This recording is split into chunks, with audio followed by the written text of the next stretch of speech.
Om Gurubhyo Namaha, Om Mahaganapate Namaha, Om Saraswati Namaha. This is Panchanga Sravanam for Australia, for Chandramana New Year, which is Telugu, Kannada, Hindi, Marathi, and pretty much most of India except Punjab, Tamil Nadu, Kerala, and Bengal, and Arunachal Pradesh. Gujaratis have their New Year the day after Diwali, but otherwise, pretty much most of the people do follow who follow Chandraman calendar. This is the New Year, which is in Australia, starting from March 20th, as you can see in this one. So, as per the Australia, Canberra, which is the capital and of Australia, and we see that 28th March, Chaitra Shukla Paksha, and that's when Vasanta Navratri begins. So that's a day when you should do Gata Sthapanam, not on 19th. You cannot do it on 19th because it says in Dharma Shastras that Gata Sthapana cannot be done on Amavasya day. It has to be done on Chaitra Shukla Paksha Prathama unless the Prathama is not at least 2 Gatika Vyapini from sunrise. And most people have a confusion. No, it has to be done in the Gata Sthapan has to be in Abhijit. So we can do it on 19. No, you cannot do it. Because the first day will begin whenever the Chaitra Shukla Paksha Pratipada is there after sunrise for 2 Gatikas at least. More is good, but at least that day. Otherwise, we take previous day. Some people do take at least Suryodaya Vyapini also is okay, like at the time of sunrise. Because people like to wake up late in the day. So that's why they'll prefer Abhijit Muhurta. But Abhijit is never usually preferred. First preference is first and Gatikas, right after the first and Gatikas after the sunrise. That is the Gata Sthapna rule. But if you cannot do it due to some Chitra Nakshatra or some yoga, then you can do it in Abhijit, but not in the evening time for sure. So as you see, the 28th March, we are starting, we have a Ugadi or Ugadi in Telugu, Gudi Padwa. In Maharashtra, Vasanta Navratri will begin on 28th. So if you look at it, so first day of the Navratri will be 28th, 21st, 1, 2, 3, 4, 5, 6, 7, 8. So one day is less. Because we have a Dvitiya and Tritiya together. Tritiya is Ikshaya Tithi. Tritiya starts from 8:01 a.m. and doesn't see next day sunrise. So next day sunrise has Chaturthi on 22nd. So that's why there is the one day is less. So this is for the Panchang Shravanam for like we said for Telugu, Kannada, Marathi, and Hindi New Year pretty much. And those who follow Chandramana, pretty much North India. So Gujarati will be, like I said, day after Diwali. And then all other who follow Saurmana, they will be in middle of the April month, around 14th. We will do another video later on with Atreya ji. So this is Panchang Shravanam for Australia. Parabhava Nama Samvatsara, Shaka year 1948. So in our system, what we have is uh, years are grouped in 60 year cycle. So 1 year, second year, third year, likewise 60 years are grouped together. It is called Jovian cycle. So within that, each cycle, each year in that will have a name. And then after that 60 years and the cycle repeats like again, again, again, again, so on and so forth. So the king Shalivahan, established Samvatsara is called Shaka Samvatsara. He was descendant of the great King Vikramaditya. Please correct me if I'm wrong. Put it into the comments, please. And for North India, who follow the Purnima the month system, uh, where their month ends on Purnima, and they follow Vikram Samvatsara. Even in Gujarat, they follow Vikram Samvatsara. But their calendar is Amavasyant. In Maharashtra is also Amavasyant, but Maharashtra follows Shaka Samvatsara. So for Shaka Samvatsara, for the year is 1948, and name of the Samvatsara this year on is called Parabhava. And then for Vikram Samvatsara, established by the great king Vikramaditya, that year is 2083. And it's Siddharthi Nam Samvatsara. So this is the Panchang Sravana. So what is Panchang? Panch Angamiti Panchangaha. So uh, Tithi, Var, Nakshatra, Yoga, and Karana. Tithi is like we have English date. Let's say 20th March, right? So that is English Tithi, English date. But English date changes at the midnight every day, whereas Hindu date does not change really at midnight. Hindu date is unique. It is the distance between sun and moon. So the whole sky is divided into 360 degrees. So whenever sun and moon as viewed from earth are together, it becomes 0 degree, means Amavasya, or you can say 360-degree together, right? Because it will start from 0 to 359 point something to not like 59 minutes and 59 seconds and so on, so forth. So like when it becomes exactly 180, it becomes full moon. So that 360 you divide by in a month, we have 30 days.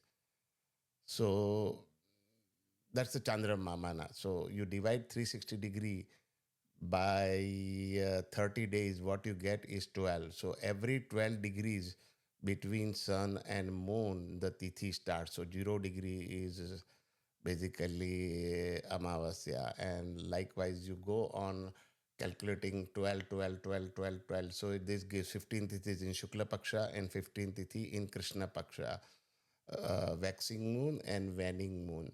So that is Tithi. Now the whole sky is divided into, again, when you will see is 360, like because of 360-degree, you can divide into 12 equal parts or 27 equal parts. However, you can choose.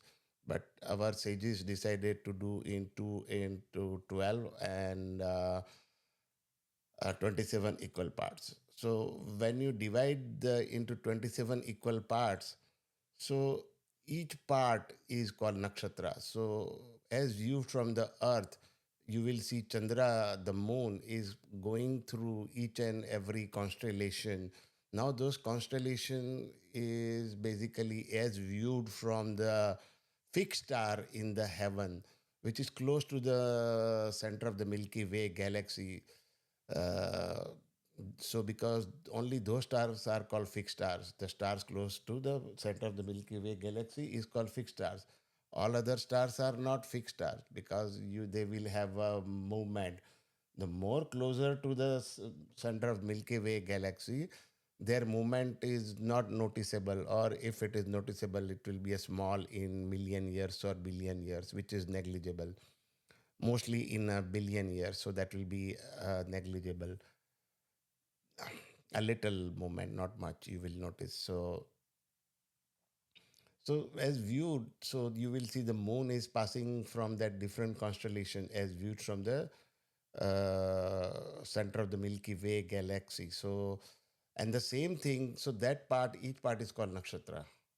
Now, when you divide into 12 equal parts, so each part is called Rashi.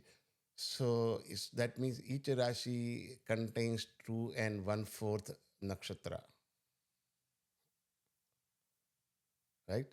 Because two and one fourth nakshatra. Got it. So that is called nakshatra. And then comes yoga. If you want to know more, please write it into the comments, and I will be glad to explain you again. So and then comes yoga. Now yoga means what? All of you know, when we learn mathematics in India in local vernacular medium, it may be Hindi, Gujarati, Marathi. So they used to tell us, दो और तीन का योग क्या है? What is the yoga of two and three? So that means addition. Yoga means addition or connection. Well, there is another yoga called Hatha Yoga. People go, like uh, put their legs everywhere and then, like try to do remain fit. So that is also part of the Hatha Yoga. That is also connecting, but connecting what? Your mind with the body. So this is what this yoga in Panchang. Panchang is mainly around the luminaries. What are the luminaries? Sun and moon. So adding the longitude of sun and moon becomes yoga. And then you divide the result, you round off to the 360, the reminder, whatever it is, divide by 360, and whatever reminder is, that becomes the result. Now you divide again by 27 equal parts. So you know what is current, the yoga as viewed from the earth, that particular point of the addition of the sun and moon in the heaven. So that is called yoga. Now we know that tithis are 12 degrees. So divide it by 2. So 6 degrees. So karanas are half tithi. So first part and second part of the tithi. So each tithi will have a 2 karanas. So Panchang is made of tithi, var, nakshatra, yoga, and karana. So with that, we will start our today's lecture, our today's Panchang Sravanam session. M- My name is Pandit Mahesh Shastri. I am Panchang Ganitagnya and Panchang Siddhanti, Seattle, Washington, United States. I'm a Panchang Siddhanti for an online website called mypanchang.com, and we are doing a Panchang from long time actually in United States for many temples, bigger or smaller temples, and many priests depend on us, our advice basically, and they are very great priests, let me tell you. Uh, but Panchanga Siddhanta is very specialized field. Even people think, oh, this guy is astrologer, he knows Panchang. He might know how to read Panchang, but how to make Panchang is a specialized field. One needs to have a Panchang Ganita knowledge related to Surya Siddhanta and various other Vakyam and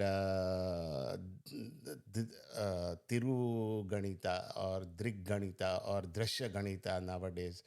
So it's the Drashya Ganita is knowledge is also required. Basically, strong background in mathematics is required in this. Astrology has a two part: mathematics and prediction part.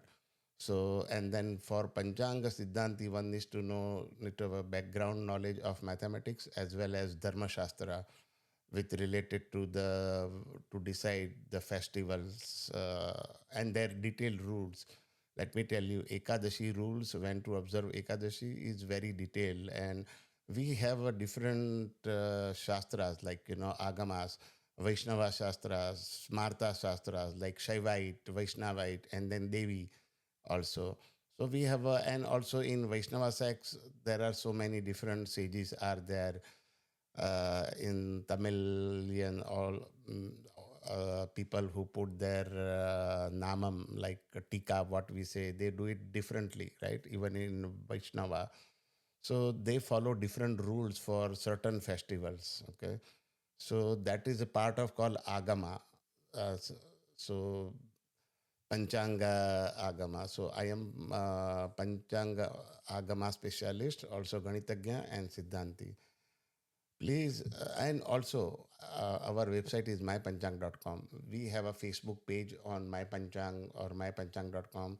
Please search on Facebook, like our page, and we have a group on Facebook also called Hindu Panchangam.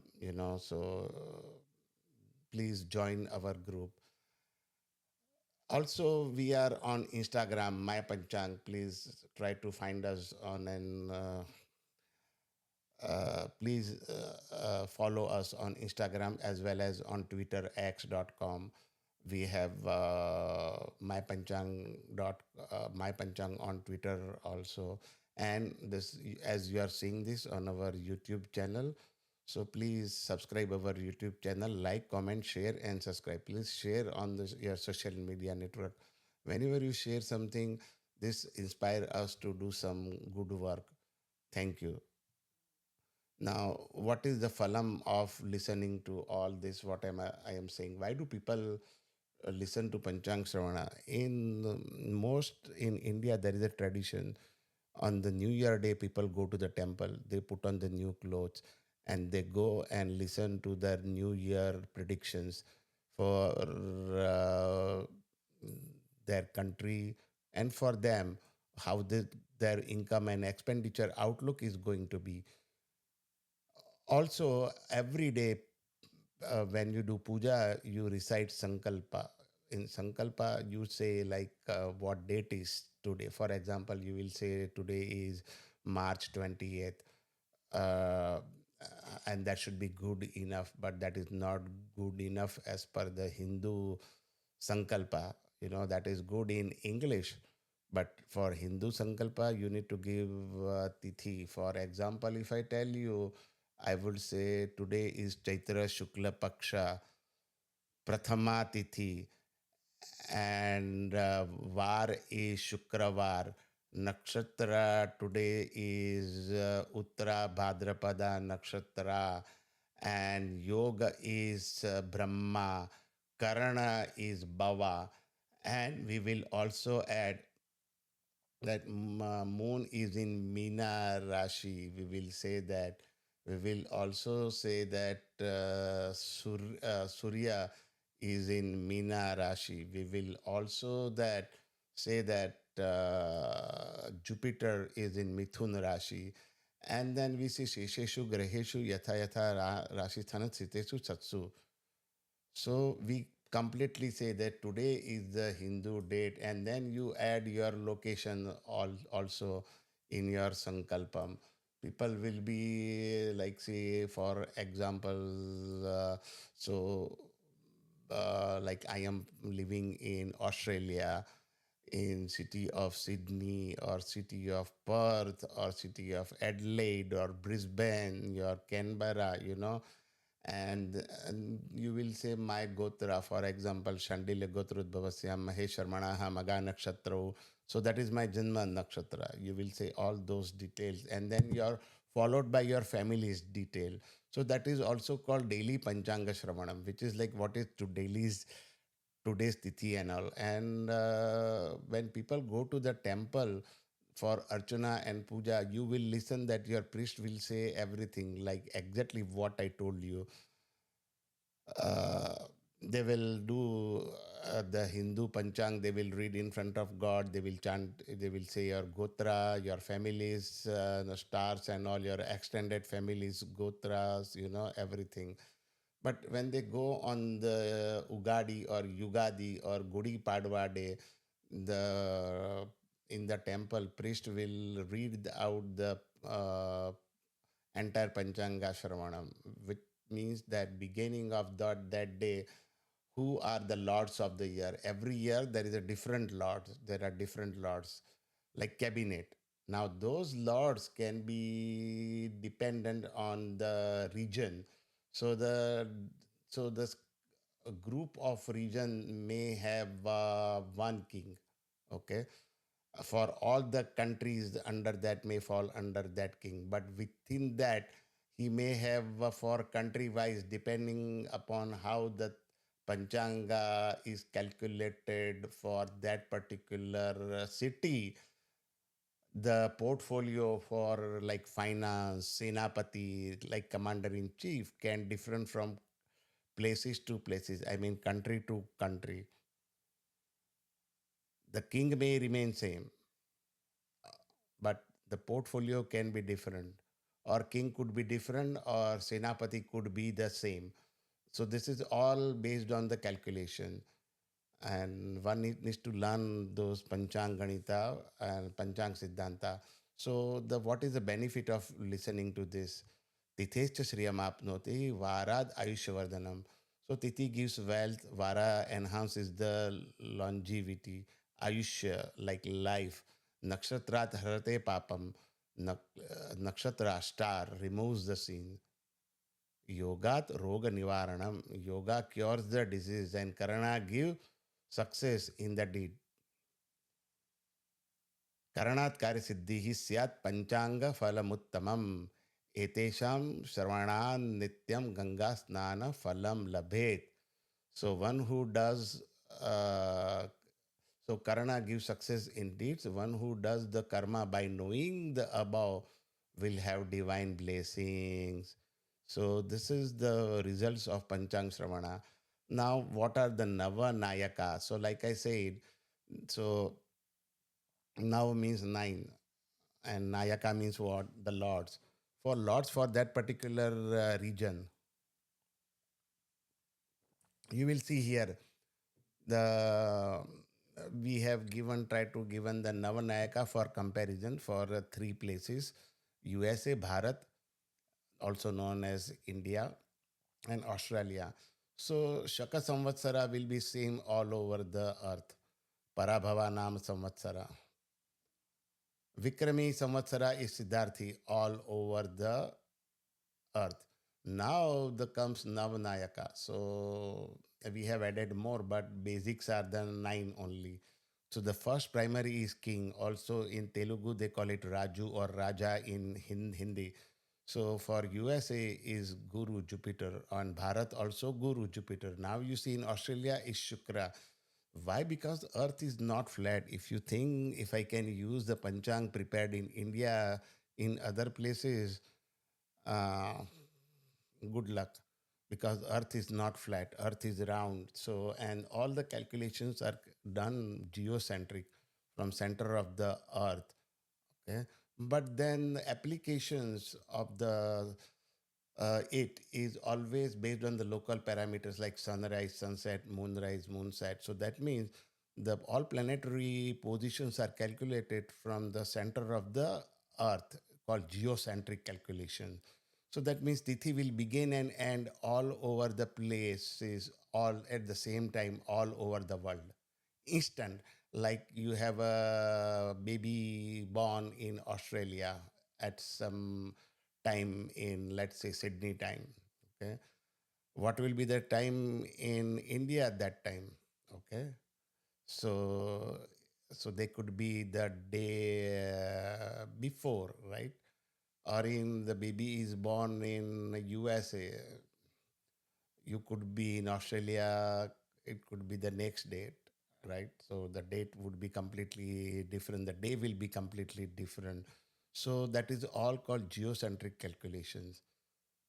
So, and then we have to apply sunrise, sunset, moonrise, moonset, other parameters to find out the all other details like festival, Diwali, Mahashivratri. So all those things have different rules, and our sages have done a great work to lay down all those rules. So here we know that in USA king is Guru Jupiter, in Bharat also king is Jupiter, but in Australia king is Shukra. Now Pradhan Mantri, you can think, excuse me, you can think king as the president in modern terms, but in olden terms we have kings, and then we had a pradhan mantri. So so pradhan mantri, the prime minister in USA, however USA does not have a prime minister, they have a president only and different secretariat. But for our astrological purpose, that is not what we are following. We are following the celestial cabinet. It does not have to reflect one what is on the earth, what country follows. Okay, tomorrow you may change something else. It may come a dictatorship. So it doesn't mean everything will be like this, it will not be used. So again, This is the celestial cabinet. It does not have to do anything how you are governing your country on earth. Okay, so the prime minister or mantri for USA is Chandra. For Bharat and Australia, it is Mars, Mangal. You see, so Mangal is handling Bharat and Australia as well as both, where their kings are both different, but king for India and USA is same. Then the Lord of the Clouds, what we call is a Megesh, is Chandra for all three USA, Bharat, and Australia. The Lord of the Crops, summer crops, called Sasyadipati. So for USA and India, it's Guru, but for Australia, it's Shukra. Commander in Chief, Senapati, uh, is Surya for USA, Sun. For Bharat and Australia, it is Moon, Chandra. Now, Finance Ministry, the for USA, Finance Minister is Budh, Mercury. And for Bharat, Finance Minister is Guru. And for Australia, also, Finance Minister is Guru. Now, Lord of Fluids, Rasadipati. So all those, it rules all those things that has got juices inside, fluids inside, like fruity fruits, like juicy fruits or something like that. So for USA, the Lord of Fluids is Shani, and India is also Shani, whereas in Australia is Surya, Sun. Now, Lord of Grains, Rabi crops, it's winter crops. So for USA is Kuja or Angaraka or Mangal. For Bharat and Australia is Buddha, Mercury. Now, Lord of Minerals like metals and uh, precious stone and rare earth minerals, that is called Nirasesh. So for USA and India, the Lord is Guru Jupiter, whereas in Australia is Shukra. Now the Lord of fruits, Phalesh, Phal, fruits basically. So the Bharat is for USA, it's Surya or Sun. For Bharat and Australia is Chandra, Moon. So now vehicle for Samvatsara for USA and Bharat it's boat, whereas for vehicle for Samvatsara in Australia is elephant. Now Arudra Nakshatra Pravesh, which is usually used to calculate to predict the rain. So Arudra Nakshatra Pravesh for USA is Mesha Lagna and Mangal is the Lord. And for Bharat, India, it's Kanya Lagna and Buddha is Lord. And for Australia, Dhanush Lagna. And who is the Lord of the Dhanush Lagna? Guru. You guys are right. And Varsha Lagna Lord.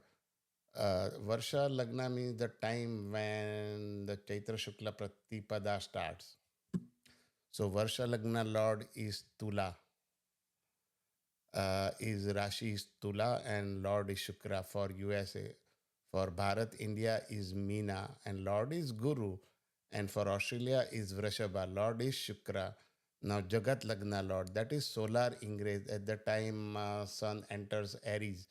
For USA, at that time it is Vrishik Lagna in Washington DC.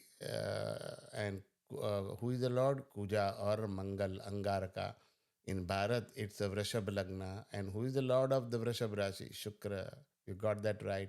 And Australia, who is Karka Lagna. And who is the Lord?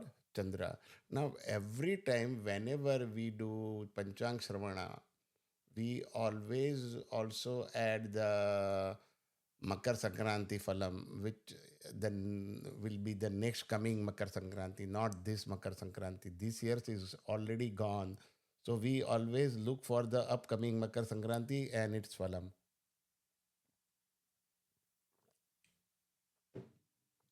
So the name of Makar Sankranti for USA is Nanda or Manda. Bharat, Australia is also same, Nanda or Manda. Now Sankranti always is riding on some vahana, some animal, and some upavahana also. So it will come from one direction and go to another direction, and it will have she will have a face in different direction, but look at another direction. So it happens whenever you travel, you are traveling from one to another. You do not always look straight. Your face may be straight, but you look तिरछी नजर से और भी और देख सकते हो कभी कभी. You want to look outside the window, so that is where looking at. And it so that's what we are going to do here now. So Makar Sankranti is coming from for Australia, coming from north and going to south. In Australia it is facing at east. So face is at look at east but not looking at east, but it's looking at southwest Nairitya.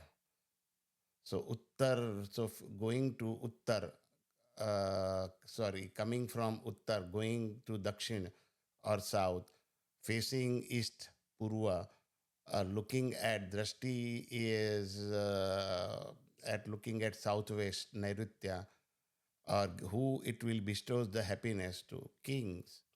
And what vehicle it has got? Elephant. What is the sub vehicle? Upavahana, donkey. What kind of colors of the vastra she is wearing? It's a red color. Now Sankranti is also apply tilak, tika, what we usually call in Hindi. Also, Buttu in Telugu, or Puttu in Tamil, or something like that. Please put in the comments in your language what do you call tika. Okay. So that tika in all the three places it is putting Gorochan. The caste for all three places like USA, Bharat, and Australia is Pashu. Flower, what kind of flower it is carrying? Marigold for all three places. Now, what is the age of Sankranti? Middle age. What kind of food it is eating? Milk. Now, what kind of jewelry she is wearing? Sankranti is wearing Gomeda or Hesonite. You know which planet has this stone? Rahu. Rahu's stone is Gomed or Hesonite, and Ketu's is cat's eye. Now, milk, I mean, she has to have some bhojan patra, right, to put milk in it. So, in for all three places, food vessel is made of lead, sisa, जिसको हम कहते हैं. Blouse, कंचुकी वस्त्र, top. So, her blouse color is white for all three places. And, as you know, what is the position? It is it is sitting, standing, or what? So Makar Sankranti is sthiti is sitting in all three places. For all three places is ayudha is bow and arrow. Now we are going to do the Phalam for Navanayaka, Phalam for Australia.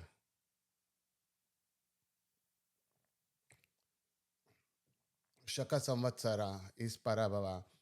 So Parabhava is part of Vishnu Vishanti. People will suffer from king, judiciary, and executive officers will be strict and give punishment. Sometimes it might appear as too much, and people might protest. Vikrami Samvatsara is Siddharthi, so good rain, government will be stable, and good produce. So King Raju is Shukra in Australia. So sugarcane, wheat, rice produce will be good. People will dress more fashionable. People will not follow social norms and suffer. So I will request everybody to follow social norms. Sometimes you may think like ऐसे ही चलता है, like, but those are for some purpose. We have social norms, and family values are also important. So let's carry the legacy and family name forward. So try to follow the social norms. Government will introduce new project for irrigation and new power plants will reduce power shortage. The government must be wary of yes men and flatterers. You know what does the yes man means? Who always say yes to whatever you say. They do not argue with you about their viewpoint. Like when somebody argues you with their viewpoint, give them proper respect because they are trying to correct you. You are We are not always right, right? So like me also, I am not always right. I can make a mistake because we are all human beings. New rare earth will be discovered, like yes, so rare earth minerals will be discovered. Art sector will benefit. Hey, the raja is shukra, it has to benefit the art. Sensuality and desire will remain heightened. Is shukra, so sensuality and desires will remain heightened. The lord is exalted in the varsha pravesha kundali, giving gains in the international trade, but with some delays due to Saturn influence and interference. So this year Australia will have a good gains in international trade, but it will be slow. There is some delay because of Saturn. Now Pradhan Mantri is Kuja, Mangal. Thieves will be active. Lock your house. Proper security system. Disease will increase. I know if they have to steal, no security system will work. But that reduces a lot of people. Like not everybody will try to do something when there is a security system is there. They will try to use something low hanging fruit. Those kind of house which is less secure. The Prime Minister Mangal is in the 10th house, aspected by Jupiter, giving positive indications at the last minute. So, Lord of the Cloud, Megesh is Chandra, so more rain, peace, and stability will prevail. Lord of the Crops, Sashesh, I think summer crops, is Shukra, Venus. Government income from produce will increase due to good rain. Government policy will help farmers.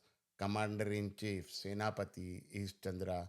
People will be able to maintain their honor in society. Law and order will be maintained. Middle class income will increase. People will praise government.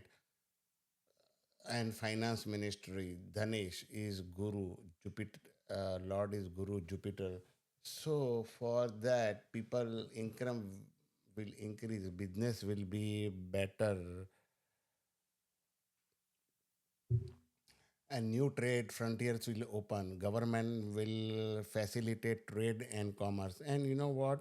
Its government's job is to do mainly uh,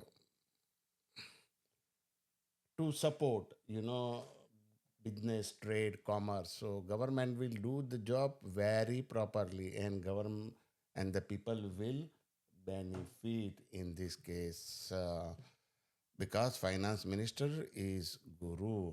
The Lord of the fluids, Rasadipati is Surya, Sun. So people will spend excessively for sake of appearance, and for looking good. Kabhi, sometimes, false status ego.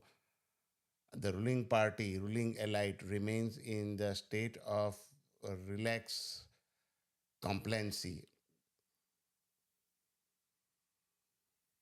So that is Lord of Fluids. Now, Lord of Grains, Dhanesh. Rabi crops, winter crops is Buddha, Mercury. Juicy product market will be good. Benefic planet, Government policy will help farmers. Now, the Lord of Minerals, Nirasis, is Shukra, Venus, spike in gold, pearl, and clothes market. Lord of the fruits, Phalesh, is Chandra. Government policy will be favorable for agriculture. Happiness will prevail. Vehicle for Samvatsara is elephant or frog. happiness, and animal health will be good. Arudra Nakshatra Pravesh is Mangal, good rains and happiness. Makar Sankranti Phalam. So peace, prosperity, agreements, and harmony will prevail. Some crime against women, but it will be dealt properly. Now, this is the income and expenditure table for Australia. So, if you know your Janma Nakshatra, you can use here.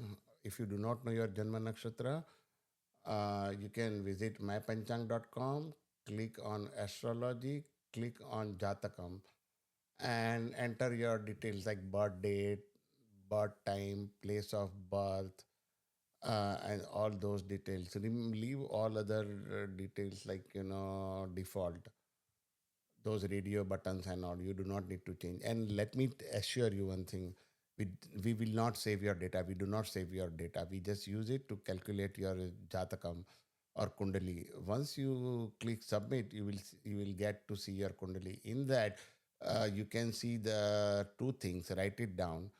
First thing is called Janma Lagna or ascendant, ASC, ascendant. So, ascendant is rising sign on the eastern horizon at the time of birth, or actually at any given point. But this because we are talking about your kundali, so it's a rising sign on eastern horizon at the time of your birth, which will be calculated by the our website for you, the software where on our website. And then you need to know the moon sign, Chandrama, moon's Rashi. So write down those things you will be using in the Rashi file also. And we will put the link to the video in the description. So it is like on how to see your kundali and all. You will be able to do that. And so let's go get on with the income and expenditure table for Australia. So for Australia, Ashwini Nakshatra will be, so this will be different than what your Indian Panchang will give you, and that will be applicable only in India. This is for USA. So Ashwini Nakshatra income is 11, expenditure is 5, loss. Bharani Nakshatra income is 5, expenditure is 14, trouble. Kartika Nakshatra income is 8, expenditure is 5, defame. And then Rohini Nakshatra income is 5, expenditure is 8, defame. From Mrigashira Nakshatra, income is 11, expenditure is 5, loss. For Adra Nakshatra, income is 14, expenditure is 11, labh gain. For Punarvasu Nakshatra, income is 8, expenditure is 11, trouble. For Pushyami Nakshatra, income is 2, expenditure is 14, loss. For Ashlesha Nakshatra, income is 11, expenditure is also 11, and respect. Now, Maga Nakshatra income is 11, expenditure is 5, loss. Now, Purva Falguni Nakshatra income is 5, expenditure is 14, and trouble. For Uttara Falguni Nakshatra income is 8, expenditure is 5, defame. For Hasta Nakshatra income is 5, expenditure is 8, defame. I'm pausing here for a moment so you can take the screenshot and show to your loved one.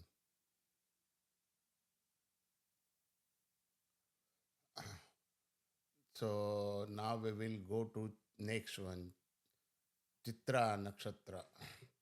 For Chitra Nakshatra, income is 11, expenditure is 5, loss. For Swati Nakshatra, income is 14, expenditure is 11, labh gain. Vishakha Nakshatra, income is 8, expenditure is 11, trouble.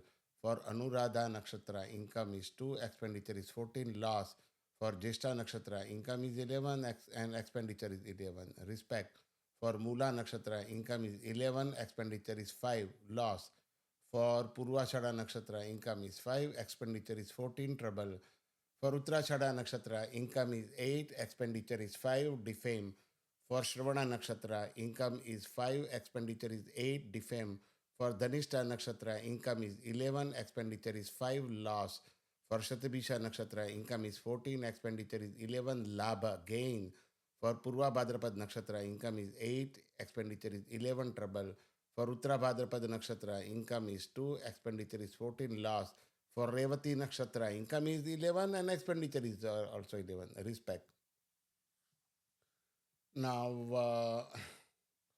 we'll do income and expenditure table for the Rashi. So, remember the last time I told you, so you needed to write down the nakshatra also. Moon star is nakshatra and moon's Rashi. So, based on that moon's Rashi, this will be the table basically for you. So, and this is income, expenditure, honor, and dishonor. So, higher the number, better. Lower the number is not good for that area. So, for Mesha Rashi, income is 2, expenditure is 8. So, higher expenditure, honor is 1, and dishonor is 7. So, dishonor is more.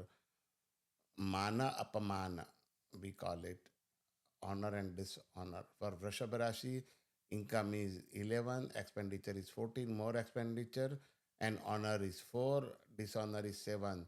For Mithuna Rashi, income is 14, expenditure is 11, honor is 7, dishonor is 3. So more honor and more income for Mithuna Rashi. For Karka Rashi, income is 8, expenditure is 11, man and avaman both are 3.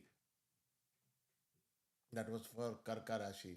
Now for Simha Rashi, income is 11, expenditure is 5, and then honor is 6, and then dishonor is 3. Now Kanya Rashi, income is 14, expenditure is 11, mm, on honor is 2, expenditure is 6. So more dishonor. Tula Rashi, income is 11, expenditure is 14. So expenditure is more for Tula Rashi. Income, so honor is 5 and dishonor is 6. Pretty much, I mean, only 1 point more dishonor. Vrischika Rashi, income is 2, expenditure is 8. Manam means honor is 1 and apamanam means dishonor is 2. So more dishonor. For Dhanush, income is 5, expenditure is 14, honor is 4, and dishonor is 2.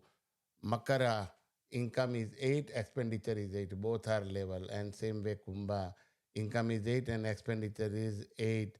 So for Makara Rashi, honor is 7, dishonor is 5. So more honor than dishonor for Makara. For Kumbha Rashi, income is also 8, expenditure is also 8, honor is 3, this, and then dishonor is 5.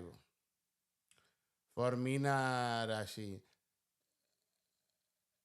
income is 5, expenditure is 14, honor is 6, dishonor is 5. Now we will do Kandaya Phalam for Australia. What is Kandaya Phalam? So it is divided into three parts, the whole years. Each part having 4 months, Chaitra to Ashada, Shravana to Kartika, and Margshira to Falguna. So if the numbers in the each in that for each nakshatra is odd, like yeah, for each group, like Chaitra to Ashada or Shravana to Kartika or Margshira to Falguna, so that is considered good. Odd is good. Even means will get good results. Even you will get both experience good and bad results. If I show you here the explanation on the next page, so odd numbers will give you good financial gains. Even numbers will give good and bad both results. When the number is zero, it will not give you any results. Nil bata zero. So means nothing. So for example, when I say Ashwini 712, so you should understand that Chaitra is good, Shravana is good because odd number, and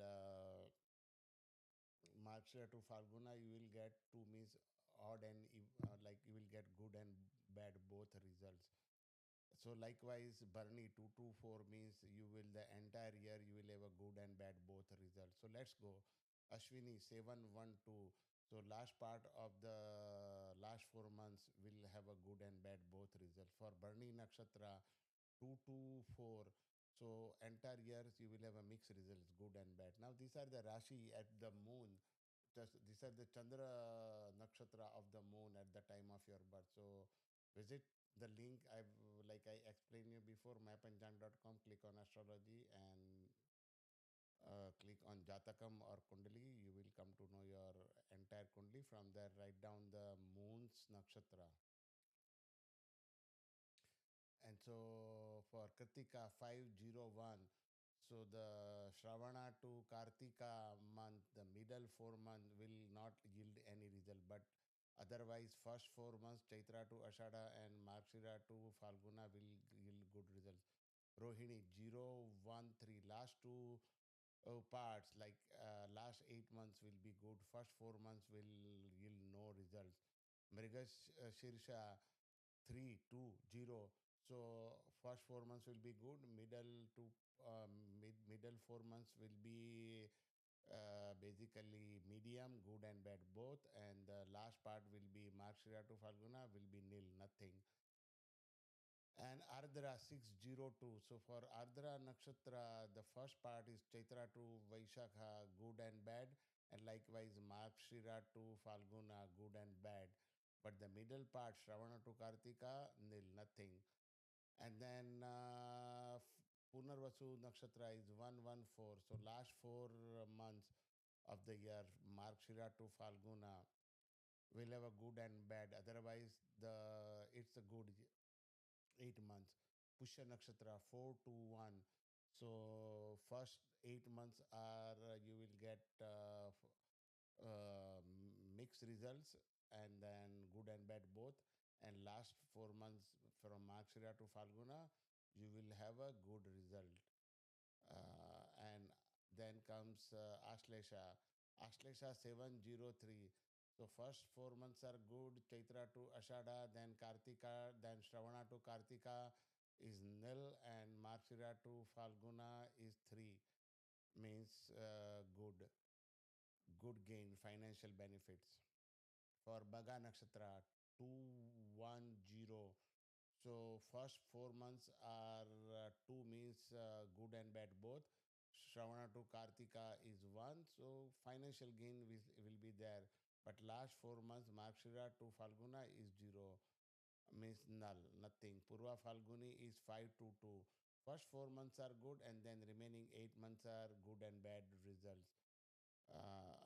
Starting from Chaitra, first 4 months are good, and then Shravana to Falguna is basically mixed result. For Uttara Falguni 004, so first 8 months are nil, and then from Markshira to Falguna you will have a mixed results. So you need to work hard. Hasta Nakshatra 311, so all entire year you will see some gain one way or other. Now, Chitra Nakshatras 623. Do you know why we call Chaitra month Chaitra month? Because on Chaitra Purnima, the nakshatra is Chaitra Nakshatra. Moon will be in Chaitra Nakshatra. So just I saw this same. So that's why when I saw this, I wanted to tell you that, give you some information. So for Chitra Nakshatra 623. So first 8 months you will have medium results, good and bad. Last 4 months will be good. Markshira to Falguna, Swati 100. Only first 4 months are good. Chaitra to Ashada, all remaining 8 months are nil result. Vishakha 412. So Chaitra to Ashada and Markshira to Falguna are medium, but Shravana to Kartika is will give you some financial gain. Anuradha nakshatra 7 to 4. First 4 months are good, but remaining 8 months are medium result. J-star 201. So first 4 months are like Chaitra to Ashada will be good and bad both. Shravana to Kartika nil results, and Markshira to Falguna 1 means some good, some results. For Mula Nakshatra guys, ash karo, aram karo. 513, you will have an entire year, you will have some gain. For Purvashada Nakshatra 0 to 0. So only Shravana to Kartika will have a mixed results. Otherwise, entire year you will see the nothing.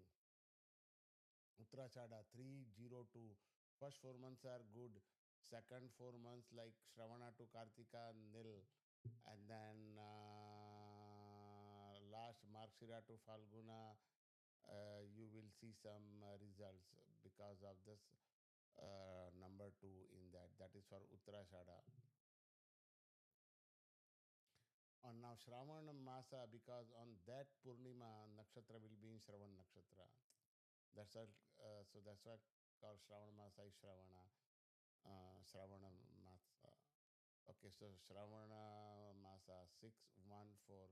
So first 4 months basically is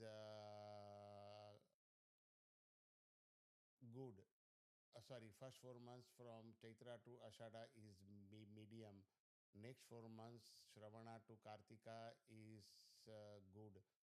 Last 4 months, Margashira to Falguna is 4. Now, Dhanishta Nakshatra will be 1 to 1. So, first 4 months are good, last 4 months are good, Margashira to Falguna.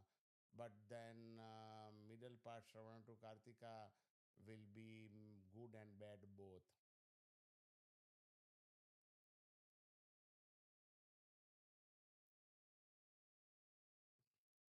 So, Dhanishta, like I said, the first 4 months will be good and last 4 months will be good, Markshira to Falguna, but middle 2 months, Shravana to Kartika will be good and bad both. And Shatabisha 403. So first 4 months medium, Shravana to Kartika nil, Markshira to Falguna good, and Shatabisha Nakshatra 403. So first 4 months nothing, and Shravana to Kartika 0, and Miss Nil, and the Markshira to Falguna 3 good. Purva Bhadrapada 710. So first 8 months like Chaitra to Kartika is good, but Markshira to Falguna nil. Uttara Bhadrapada 222 means whole year you will have a mixed result. Revati Nakshatra 504. First 4 months are good, and then next 4 months Shravana to Kartika is basically null, and last 4 months Margashira to Falguna is going to be medium. So this is Kandaya Phalam for Australia.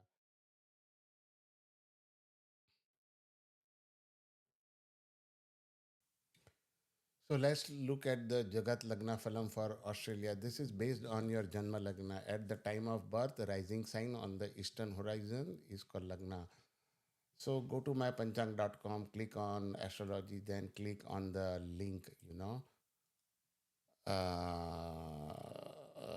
click on the first tile called Jatakam Kundali, and then you will see the question, the form. Fill out the form. It's I will ask you for birth date, time of birth, place of birth, and all those details. Leave others, select items checked, whatever is default, and then you will see the Kundali. In that, you look for ASC, that is ascendant or Janma Lagna. Write down the Rashi of that. So this is if then you find out in this table what is your Lagna Rashi, and this is will be your prediction for Mesha Lagna. increase in wealth and money. For Vrishabh Lagna, good health. For Mithun Lagna, pain and sorrows, hospital visit. Karka Lagna, overall happiness, gain. Simha Lagna, money and honors. Kanya Lagna, legal favors, religiousness, increase of wealth. Tula Lagna, disease and health troubles. Vrishik Lagna, marriage, love. Dhanush Lagna, victory over enemies. Makar Lagna, childbirth, increase in family. Kumbha Lagna, gain from family and friends and making new friends. Meena Lagna, increase in family member.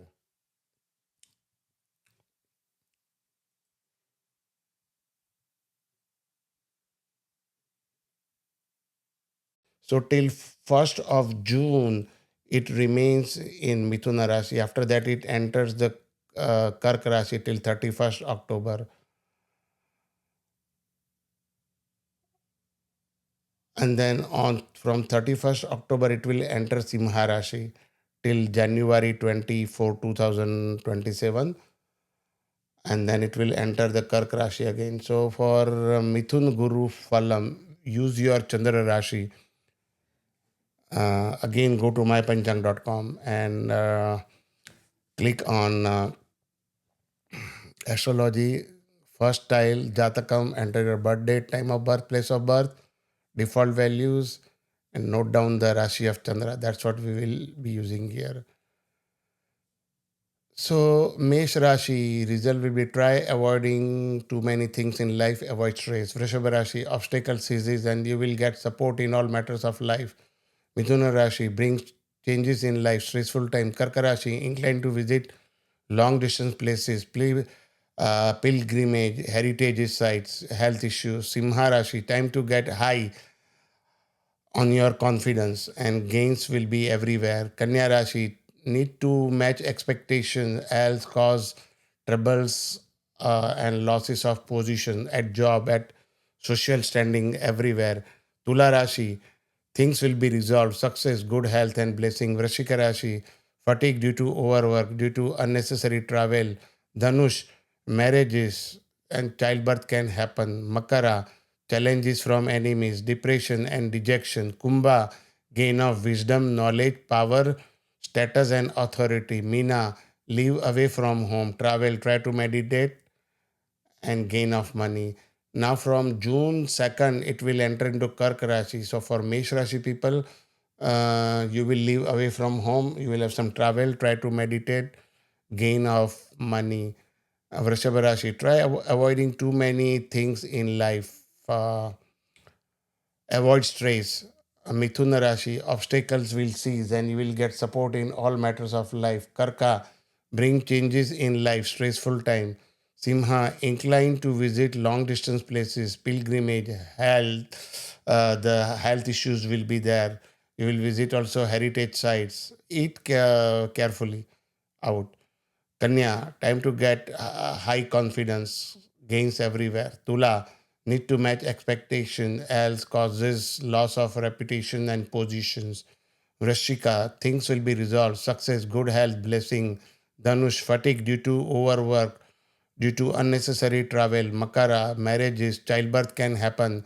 Kumbha, challenges from enemies, depression and dejection. Meena, gain of wisdom, knowledge, power, status, and authority. Now, from 31st October to till January 24, Guru will be in Simha Rashi. So, Mesh Rashi people, gain of wisdom, knowledge, power, status, authority. Vrishabh Rashi, live away from home, travel, try to meditate, gain of money. Mithuna, try avoiding too many things in life, avoid stress. Karka Rashi, obstacles will cease and you will get support in all matters of life. Simha, bring changes in the life, stressful time. Kanya, inclined to visit long distance places, pilgrimage, heritage sites, and health issues. Tula, time to get high confidence, gains everywhere. Vrishika, need to match expectation, else causes loss of position. Dhanush, things will be resolved, success, good health, blessings. Makara, fatigue due to overwork, due to unnecessary travel. Kumbha, marriages, childbirth can happen. Meena, challenges from enemies, depression and dejection. Now from January 24, it will retrograde back into the Karka Rashi. So that's why it's called Atichari. So Mesha, and so as a result, many important things will happen in the world, and it is happening right now, as you notice. So Mesha Rashi people will live away from home, travel, try to meditate, gain of money. Vrishabha, try avoiding too many things in life, avoid stress. Mithuna, obstacle will cease and you will get support in all matters of life. Karka brings changes in life stressful time. Simha inclined to visit long distance places, pilgrimages, heritage sites, health issue. Kanya time to get high confidence, gains everywhere. Tula need to match expectation, else causes losses of position. Vrishika things will be resolved, success, good health and blessing. Dhanush fatigue due to overwork, due to unnecessary travel. Makara marriages, childbirth can happen, means marriages in family, not polygamy, okay? Kumbha, challenges from enemy, depression and dejection. Meena, gains of wisdom, knowledge, power, status and authority. Now we will see Shani Phalam. The whole year, Shani is going to be in Meena Rashi. So for Shani, you have a 7.5 years Sade Sati. In Telugu, they call Yelnat Shani also, and 2.5 years Panoti. So for Mesha Rashi, there is a Sadesati, is on the head, base is iron, so carelessness, health issues, marriage issues, financial losses, government trouble, Vrishabha Rashi, financial gain, Mithun Rashi, weakness, Karka Rashi, carelessness, Simha Rashi, yes, they have a Panoti 2.5 years. Base is iron, health issues, marriage issues, talk to your life partner nicely, financial loss, government troubles, Kanya, travel, Tula, gain, Vrishik, financial losses will occur. For Dhanush, yes, it's a 2.5 years Panoti, iron base, loss, health issues, marriage issues, financial loss, government troubles, Makara, financial gain, Kumbha, it's a Yalnad Shani, and it's on the legs. Base is silver, so it's good actually. This one you will have expenses, losses, but you can think about it as an investment. Your business will prosper, marriage in family, gain from government, and Tula will be the chaste of the Sadesati part, will be chaste. Base is the gold, disease, trouble from family, enemies, quarrels, and expenses. Now Rahu is in Kumbha Rashi. Again, this is based on your Chandra Rashi till December 5th. So Mesh Rashi will have a good luck, Vrishabh Rashi will have a worries, Mithun will have a fears, Kark Rashi will have a trouble, Simha Rashi will have a gain, Kanya Rashi will have a worries, Tula Rashi will have a sorrows, Vrishik Rashi will have a money losses, Dhanush Rashi will have a government troubles, Makar Rashi will be best time frame, Kumbh Rashi will be money loss, Meen Rashi will be health issues.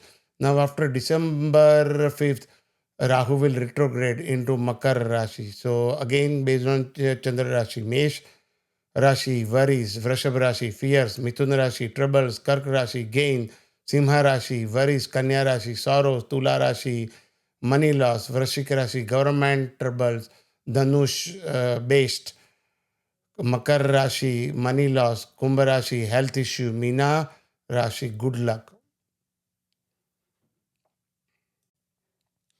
Now we are going to start world predictions.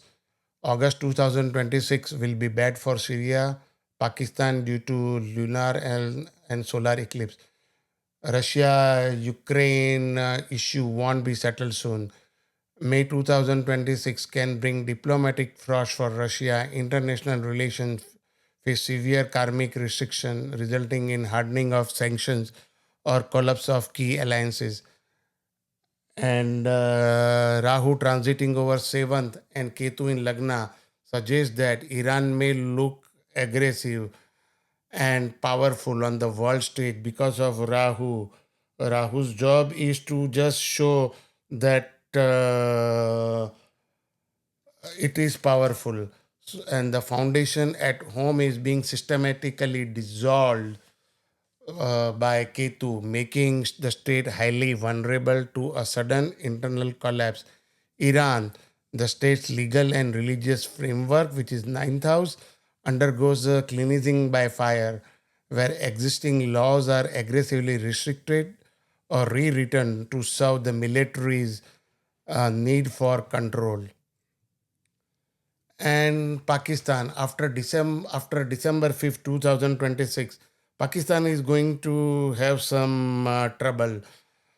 Rahu will create insatiable, often chaotic drive for power within the central leadership, leading to unconventional governance of sudden shocking coups in the administrative structure. Pakistan, severing of domestic peace, often resulting in territorial loss or a massive internal migration displacement. 2027, China will enter a phase of hypernationalism and radical, almost obsessive focus on rebranding its national identity, likely leading to unconventional or high-risk leadership decisions. Turkey, Rahu-Ketu signals karmic hollowing of the national treasury, likely manifesting as a radical currency instability or sudden massive foreign debt shock. Saudi Arabia's relation with its neighbor will be spoiled, or whatever agreement it has done for defense and everything, may not work properly. World dissolutions of structures and power shifts, old institutions, governments, and social hierarchies may erode or collapse similar to historical precedents. This could manifest as a political instability, regime changes, or the breakdown of 20th century geopolitical system, particularly in regions like Russia or South America with economic restructuring and social movements. Globally, expect shifting alliances, border disputes, and challenges to authority, potentially leading to lawlessness or abuse of power if boundaries dissolve unchecked. World, again, technological and reality blurring advances. This transit often aligns with quantum leaps in technology that blurs line between real and artificial. You will see a lot of deep fakes. Expect acceleration in AI, deep fakes, and digital manipulation, raising questions about authenticity and exacerbating misinformation on a global scale. This could foster innovation, but also collective disorientation, like living in a waking dream where facts and illusions intermingle. World, again, social and ideological upheaval, vi- uh, visionary movements, radical uprising, and fights for liberation may surge, driven by a clash between empathy, that is Neptune, and discipline, Saturn. However, this friction can also burst idealistic bubbles, leading to delusionment, propaganda, and crisis of faith in institutions like religion or politics. Themes of operation dissolving could spark revolution or wars, especially with Aries, martial energy amplifying conflicts. Again, world continuing environmental and humanitarian concerns. Saturn Neptune ties to cold, moisture, oil, gas, and pollution suggest risks of extreme weather events, marine, environmental threats, or epidemics affecting population. On a positive note, it could inspire strategic efforts towards global empathy, such as addressing climate change or humanitarian crisis through innovative boundary dissolving approaches world overall while challenging potentially bringing confusion, instability, and the gut punch of disillusionment. This conjunction also opens door to re-imaging society with a greater compassion and innovation. Effects vary by national charts and other transit, but emphasis is on the strategic adoption amid flux.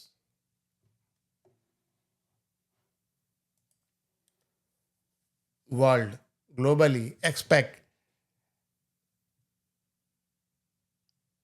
accelerated ideological or resource based conflict like proxy wars, cyber, psychological battle. We will see a lot of escalations in the world. Environmental disaster, flood, pollution, economic shocks, energy, pharma sectors, and collective pushes for humanitarian action amid confusion. Mars fire in watery Pisces warns of steamroller effect, dissolving boundaries through force, bursting bubbles in faith, institutions, or innovative yet chaotic breakthroughs in tech spirituality. National assertiveness rises, defense, military strengthening, bold foreign policy, or internal drive, but risk disputes with partner, hidden losses, expenses, accidents, or inflammatory events affecting morale. Mars energizes but warns of over aggression, national vitality, and identity. Exalted Venus predicts overall strength, diplomatic success, and enhanced global image. Australia may shine in international alliances, creative exports, tourism, or women's arts sectors. Gains from harmonious partnerships or welfare policies likely. Obstacles, debts, health, and service sectors. Exalted Venus turns challenges into advantages. Possible resolution of debts, litigation, competitive edges in labor service industries, or health sector advancement. For example, medical exports. However, Saturn moon suggests lingering public health concerns, service strikes, or inequality driven enmities. Victories over rivals possible through strategy. Opposition and political dynamics. Sun and Saturn indicates opposition parties influencing legislative gains, possibly through alliances, but Ketu weakens their base, suggesting fragmentation or sudden losses. Rahu and Mars points to governmental scandals affecting opposition or aggressive policies, impacting domestic policies. So here, government needs to be very, very careful about future domestic policies and international policies also. This could be, can lead to a problem otherwise. Parliament and legislative gains. Uh, Active parliamentary sessions yielding results in income related laws, debates on public issues,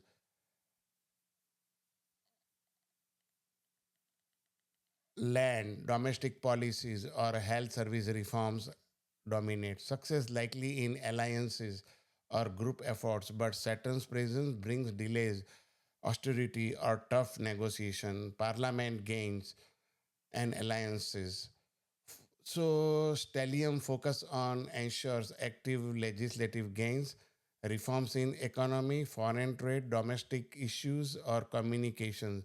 Exalted Venus fosters compassionate or atheistic policies succeeding in parliament.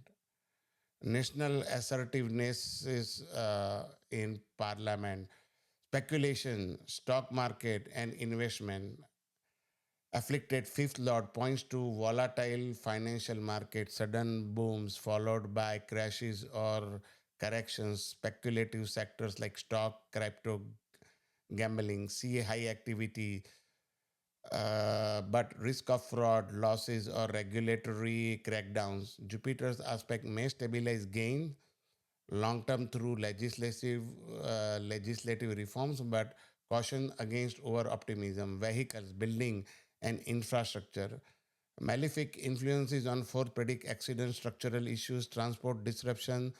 Mars's aspect amplifies risk of vehicular military incidents, while Ketu suggests unconventionally or track driven changes like electric changes or like electric car or hydrogen car.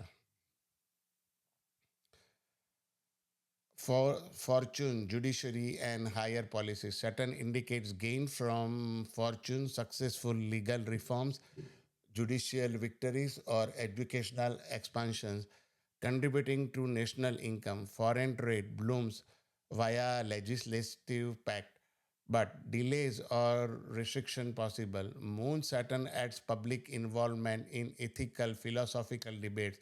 Exalted Venus fosters harmonious international relations. Challenges include karmic hurdles in long distance matter, with Jupiter's debilitated influence suggesting over optimistic expansions leading to adjustments. Losses, expenses, and foreign affairs.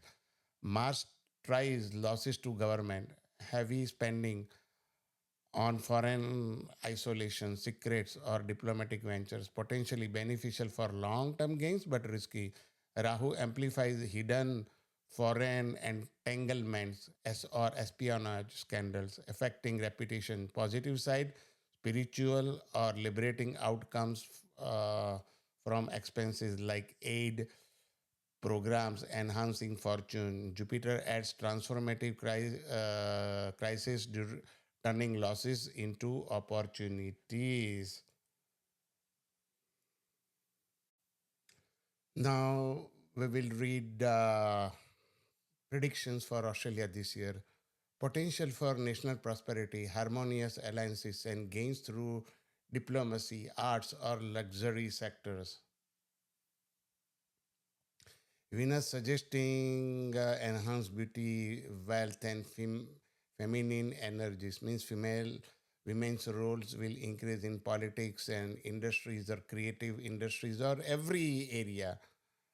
Government authorities or leaders influencing natural resources, agriculture, real estate price, land, and opposition party.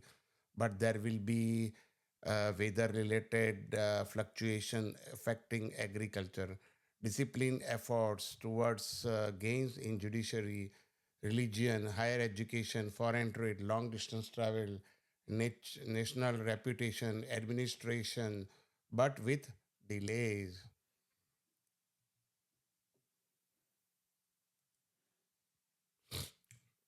Structured reforms in government or legal system, but with a sense of isolation or challenges in international relations, agriculture, land, and domestic affairs.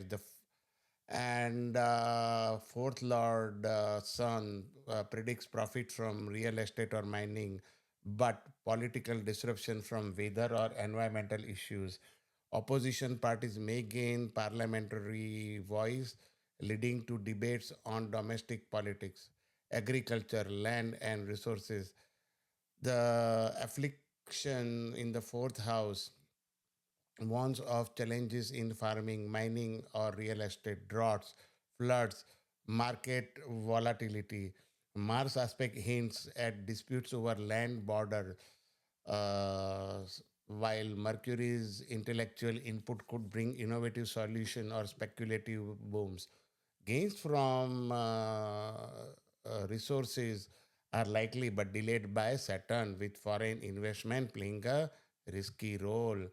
Now, challenges and risks. Mars Rahu conjunction is a major conjunction. It is a potential for aggressive events, accident, violence, cyber issues, cyber crimes, or political intrigue. Combined with the 12 lordship, watch for espionage, hidden scandals, hidden enemies, or financial drains. Public discontent may amplify if governmental missteps occurs. Now, Mars aspect amplify tensions, diplomatic strains, financial speculation, uh, gone away from the appropriate or planned course or expected course, amiss basically, array, or public discontent due to Moon Saturn link. Uh, Moon is emotions, combines with the nodal affliction, Rahu-Ketu. Watch for sudden events in government or domestic spheres. Venus strength may provide resilience, mitigating extremes. Now, potential for public depression, communication breakdown, or transport crisis, for example, due to weather and disruption, due to Pisces is in the picture, combined with the 10th house malefics, scandals or leadership strain could amplify public dissatisfaction. Earthquake impacting morale or sudden policy shift compounds domestic hardship with potential for health environmental crisis in rural areas. Jupiter offers some protection through wisdom, but expect transformative lows before gains. The Mars Rahu conjunction warns of accident, violence, or sudden governmental calls, especially in transport, communication. Jupiter may exaggerate crises like natural disasters. So, Jupiter may exaggerate crises like natural disasters impacting economy, compounds public anxiety. Now, again, challenges and risks continuing. Moon Saturn conjunction warns of public hardship such as economic inequality, health concern, especially mental or natural events affecting transport. Avoid ever optimism in aspirations, as Saturn may bring sobering realities by year end. Communication, media, and transportation. Strong third lord influences in 11 such as gain through media, tech, or transport sectors.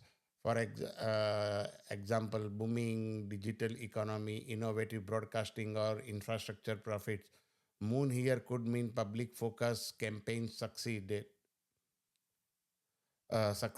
but Moon Saturn warns of restrictions, censorship debates, transport delays, accidents, or misinformation issue. Short travels or regional ties may fluctuate. Creativity, arts, environmental, and youth.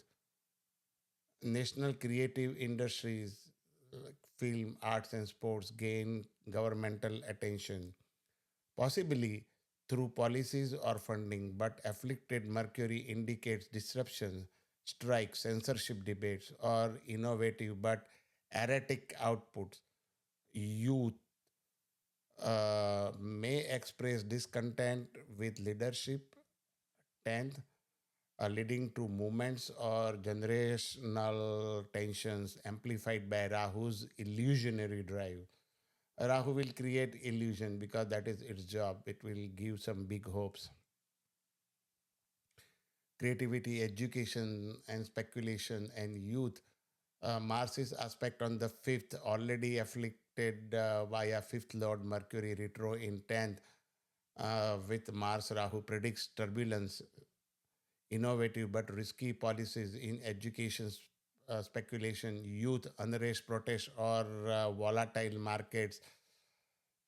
Stocks, crypto, creative sectors boom aggressively but face conflicts or setbacks. Jupiter's aspect on 10th offers some protective wisdom, domestic peace, and public happiness. Ketu in the fourth predicts disruption to national contentment, possible public unrest, environmental detachment, or spiritual environmental movements addressing domestic issues. Aspect from Mars and Rahu suggests conflict or illusion, uh, exacerbating this, leading to protest or opposition gains media. However, Sun in 11th offers authoritative resolution through parliament with potential for welfare reforms, economy and gain, strong pol- potential for economic growth and profits driven by exalted Venus. Australia may see increased revenue from trade, investment, or luxury exports, for example, tourism, arts, or commodities. However, Saturn suggests delays or austerity measures, possibly leading to control inflation or budget reforms. Overall, a positive year for national income with gains peaking mid-year. Economy and income, exalted Venus drives overall prosperity and gain from creative communicative fields. Public involvement boost social enterprises or crowd-funded initiative. However, malefic conjunction indicate uneven distribution, gain for some, hardship for masses, or debt-linked pressure, economy and losses, expenses, fluctuations in national wealth, initial ambitious investments in tax speculation, but risk of heavy expenditures, budget deficits, or losses through foreign ventures. Mercury indicates revision in financial policies or banking reforms. Jupiter's aspect may bring eventual gains via legislative legislative fixes. Economy and wealth, expansion in natural reserves, banking or food, agriculture, possibly through resource booms or public reforms. However, affliction suggests fluctuation, initial gain mid-year, but potential scandals inf- or inf- or inflationary pressures by late 2026. Rahu's influence may bring unconventional wealth like AI, crypto, tech investment. I think if government wants to make some money, Australian government, I would suggest them to use more unconventional way like AI and everything. But risk of fraud or losses due to Mars, media stabilization possible, education and higher learning. Mercury suggests revisions or delays in national education policies, university reform, intellectual initiatives. Government may push innovative tech driven programs, but Mars Rahu warns of controversies, funding disputes, or scandal in academia. Jupiter offers eventual wisdom or international collaborations benefiting higher education, but expect mid-year setback, losses, expenses, and foreign affairs. Mars ties losses to government, heavy spending on foreign isolation, secrets, diplomatic venture, potentially beneficial for long-term gains but risky. Rahu amplifies hidden foreign entanglements or espionage scandals, affecting reputations. On positive side, spiritual or liberating outcome, so from expenses like eight programs enhancing fortune. Jupiter's eighth lordship adds transformative crises, turning losses into opportunities if AI is used properly, not the deep fakes.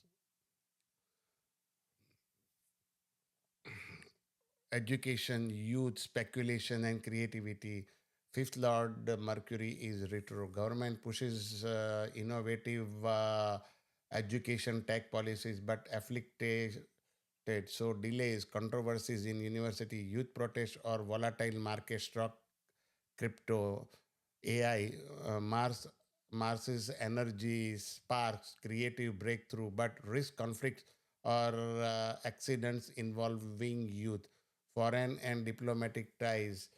Seventh and 12th Lord aspecting fourth ties, partnership losses to domestic affairs, possible trade agreements benefiting land, but with hidden cost or any enmities. Rahu's illusionary aspect warns of deceptive foreign deals, effect, affecting resources, foreign relations, and diplomacy. Key focus will be on trade agreements, alliances, or disputes with partners, neighbors like New Zealand and Fiji and all those places. Mars drives assertive diplomacy, regional security pacts, but risks open enmities, trade wars, or strained relations. Rahu adds foreign intrigue or unconventional partnerships. 12th Lordship suggests hidden cost or isolation in international affairs. Foreign relations and diplomacy. Mars in the 10th with Rahu points to strained alliances or secretive dealings abroad, potentially benefiting from bold moves but risking isolation. Jupiter's aspect on 10th and its 6-8 suggests litigation or crisis in international trade with opportunities for transformative pacts. Eighth, its own house. So, foreign relations and trade. Ninth Lord Saturn in 11 indicates gain from relation from international partnership.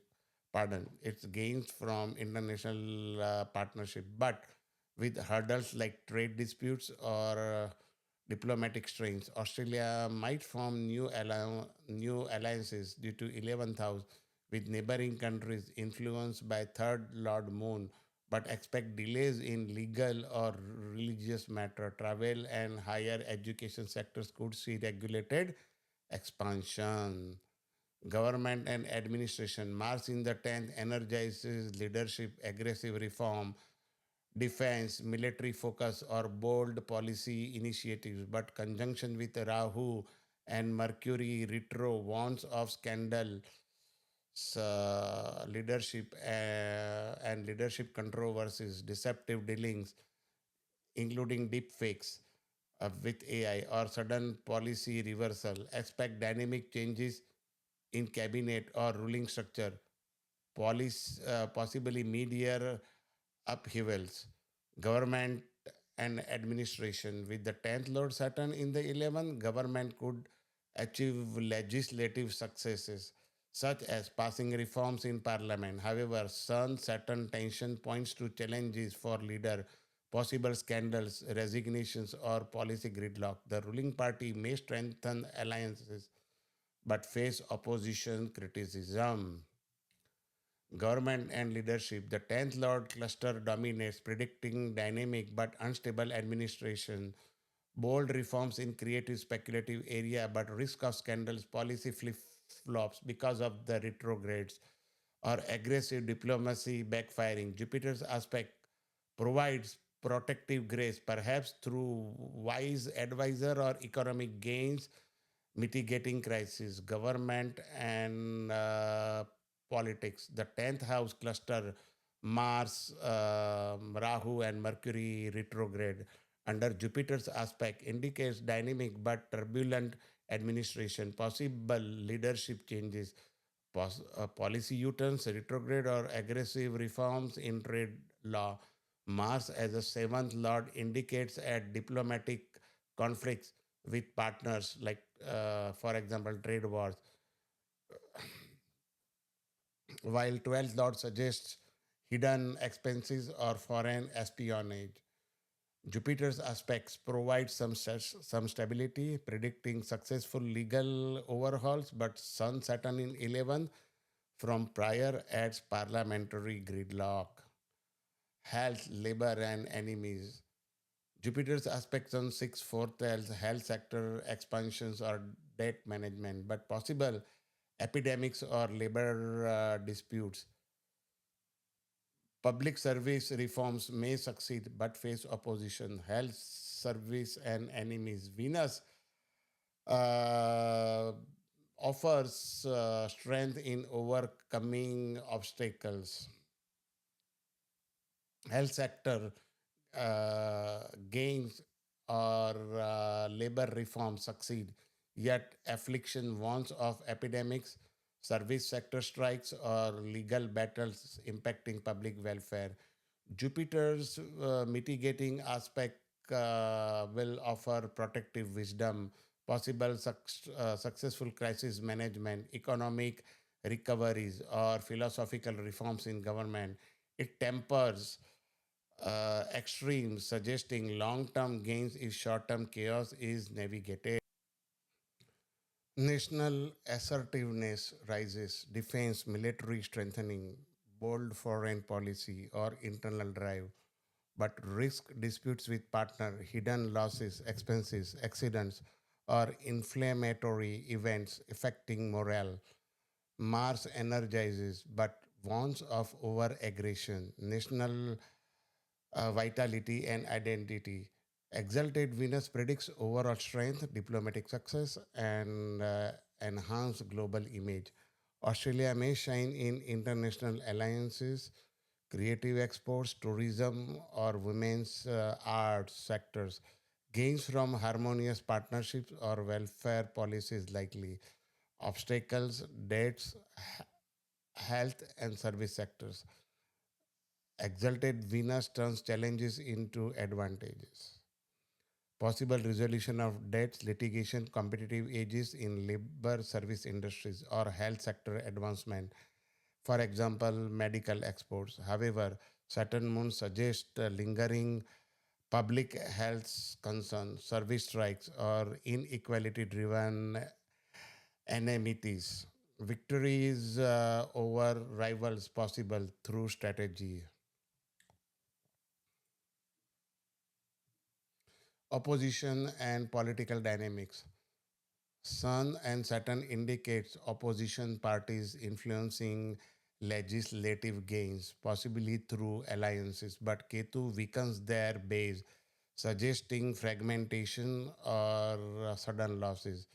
Rahu Ketu, Rahu and Mars points to governmental scandals affecting opposition or aggressive policies, impacting domestic policies. So here, government needs to be very, very careful about future domestic policies and international policies also. This could be, can lead to a problem otherwise. Parliament and legislative gains. Uh, Active parliamentary sessions yielding results in income related laws, debates on public issues,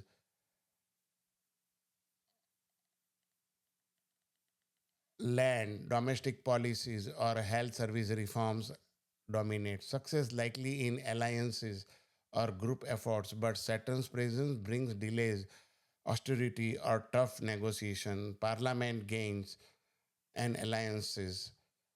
So, Stellium focus on ensures active legislative gains, reforms in economy, foreign trade, domestic issues, or communications. Exalted Venus fosters compassionate or atheistic policies succeeding in parliament. National assertiveness is in parliament.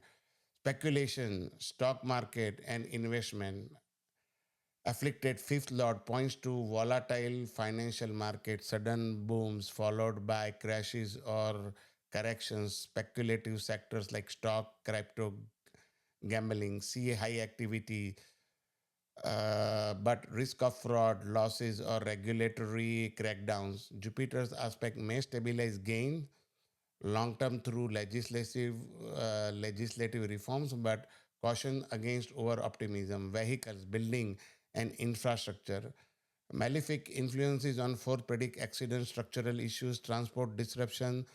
Mars's aspect amplifies risk of vehicular military incidents, while Ketu suggests unconventionally or track driven changes like electric changes or like electric car or hydrogen car. For fortune, judiciary, and higher policies, Saturn indicates gain from fortune, successful legal reforms, judicial victories, or educational expansions. contributing to national income. Foreign trade blooms via legislative pact, but delays or restriction possible. Moon Saturn adds public involvement in ethical, philosophical debates. Exalted Venus fosters harmonious international relations. Challenges include karmic hurdles in long distance matter, with Jupiter's debilitated influence suggesting over optimistic expansions leading to adjustments. Losses, expenses, and foreign affairs. Mars tries losses to government, heavy spending on foreign isolation, secrets, or diplomatic ventures, potentially beneficial for long term gains but risky. Rahu amplifies hidden foreign entanglements or espionage scandals, affecting reputation. Positive side, spiritual or liberating outcomes from expenses like aid programs enhancing fortune. Jupiter adds transformative crisis, turning losses into opportunities. Integrated challenges and opportunities. Nodal axis amplifies sudden events, illusion, deception in government, foreign matters, detachment in domestic, impacting fortune gains. Public anxiety may arise from economic fluctuation or international strains.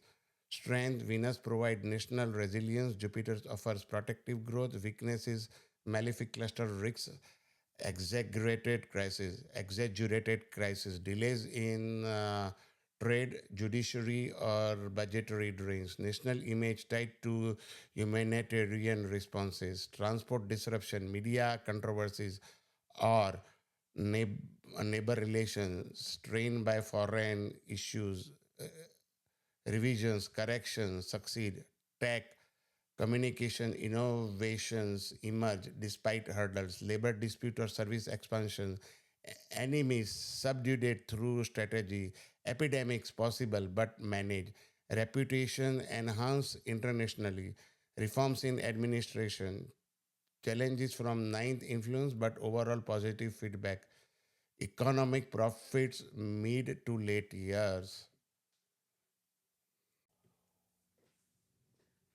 Now we are going to do Rashi Bhavishya,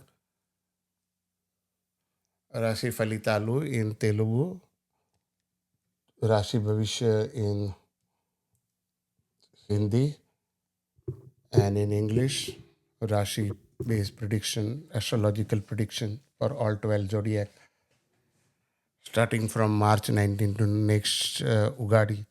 So, Mesh Rashi 2026 begins for Mesha narratives with mix of powerful movements and karmic refinements, with Shani continuing his slow march through Meena 12th Bhava the entire year. The backdrop of 2026 carries the flavor of Sade Sati's final phase, bringing deep internal turning, completion of past karmas, increased spiritual withdrawal, and expenses that demands discipline, while Shani tests patience and detaches you from unnecessary burdens.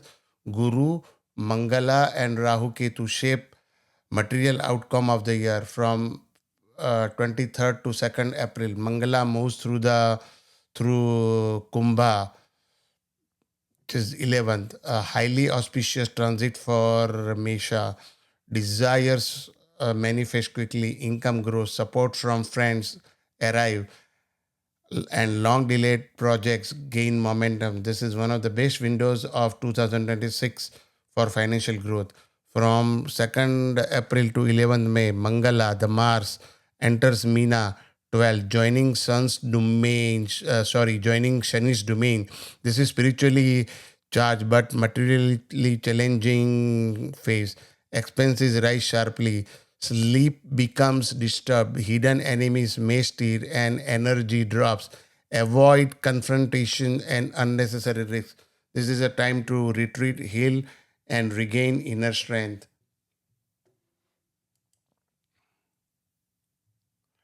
On May 11th, Mangala enters Mesha Lagna in the Lagna, a dramatic turning point.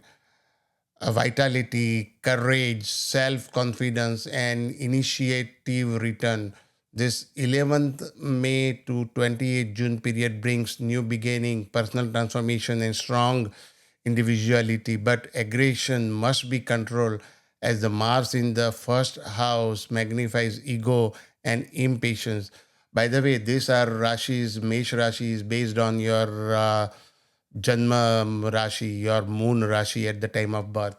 If you do not know, like I said before, go to visitmypanchang.com, click on astrology and then Jatakam tile and enter your birth date, time of birth, place of birth, and other information. Leave the others to the default and you will get your moon Rashi. So that's what you want to use here. Guru shifts into Karka on 2nd June, creating the mix of opportunities and challenges. Emotions intensify, property matters surface, and matters relating to home, family, peace, vehicles, and inner stability come into focus. This is not a favorable transit traditionally. One must guard against domestic tension, emotional turbulence, and health issues related to chest or digestion. Mangala enters Vrishabha on 28th June. Financial matters, savings, family relationship dominate the mind. Mars can bring both wealth and conflict. Harsh speech must be controlled. Avoid arguments with family members. Buddha becomes retrograde again 29 June to 23rd July, affecting trading, documents, communication, and short travel. Double check all paperwork from 2nd June to 30th October with Guru in the fourth. Avoid major property purchases unless horoscope is supportive. From 2nd August to 18th September, Mangala moves into Mithuna, third house, a result giving active placement, hard work pays off, communications increases, siblings may need attention, and travel becomes frequent. This is a strong time for marketing, real estate agents, sales, entrepreneurs, influence, media persons, and anyone working through communications.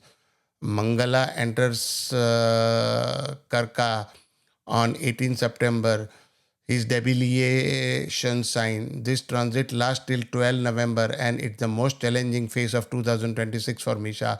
Emotional instability rises, domestic discomfort appears, issues regarding home or vehicle surface, and the mental stress increases. Guru is also the same in the same bhava, amplifying the emotional churning. Avoid conflicts at home. Avoid vehicle risks. Rest more. This period requires calmness. From 12th November, Mangal will bring sharp intelligence, creativity, passion, and initiative. Guru also moves into Simha on 31st October, forming a beneficial combination for children, education, speculation, creativity, and spiritual intelligence. Rahu-Ketu shift on 25th November to or December 5, whatever you want to say, true Rahu or active Rahu. Anyway, to Makara and Ketu to Karka, activating powerful professional cycle for the next 18 months. The last month of 2026 shows rising ambition, new recognitions, and important decision. January to April 2027. This transit makes significant shift towards domestic stability, emotional grounding, and strengthening of your foundation.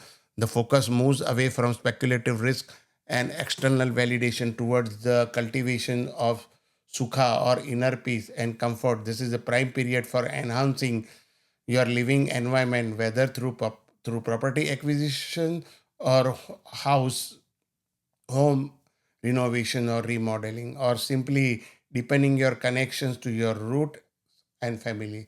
While the energy is more private and reflective, it serves as a peaceful building phase that provides security needed for future growth. On a professional and social level, your reputation and public standing often sees steady rise. Even if you are spending more time behind the scenes, this period favors long term investment over short term gains, leading to Shubha via auspicious spending, Vyaya, Shubha Vyaya. sorry, there is a typo there, on assets that hold lasting value. Energy shifts from seeking wisdom to professional dominance and public action. This is a karma phase where you drive leads to tangible leadership, authority, and career victories. For those born under Vrishabha, this is for Vrishabha Rashi now. So Vrishabha Rashi, if you do not know your Rashi, this is the Rashi at the time of your birth of the moon. So Rashi of the moon at the time of your birth. Visit mypanchang.com, click astrology and get your Jatakam. You will find the moon Rashi. For those born under Vrishabha Chandra, 2026 becomes a year of powerful karmic transformation, emotional stabilization, and gradual rise in material prosperity. With Shani transiting 11th Bhava the entire year, the major Dharma Artha phase opens, blessing Taurus narrative, uh, blessing Taurus natives with improved gains, supportive friends, and fulfillment of long pending desire. This is not only a financially promising year, but also socially rewarding one.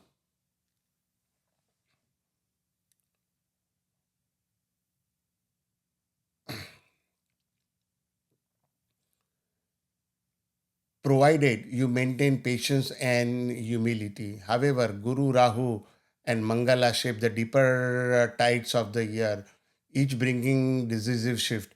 From 23rd February to 2nd April, Mangala enters Kumbha, the 10th Bhava. This intensifies professional momentum, but also brings pressure. You may face demanding bosses, leadership responsibility, deadlines, and increased visibility. This is a period of high activity, and if handled with patience, leads to professional growth. Rahu in the 10th till November keeps your name, reputation, and public image active. You may thrust into new roles, sudden opportunities, or unexpected responsibilities.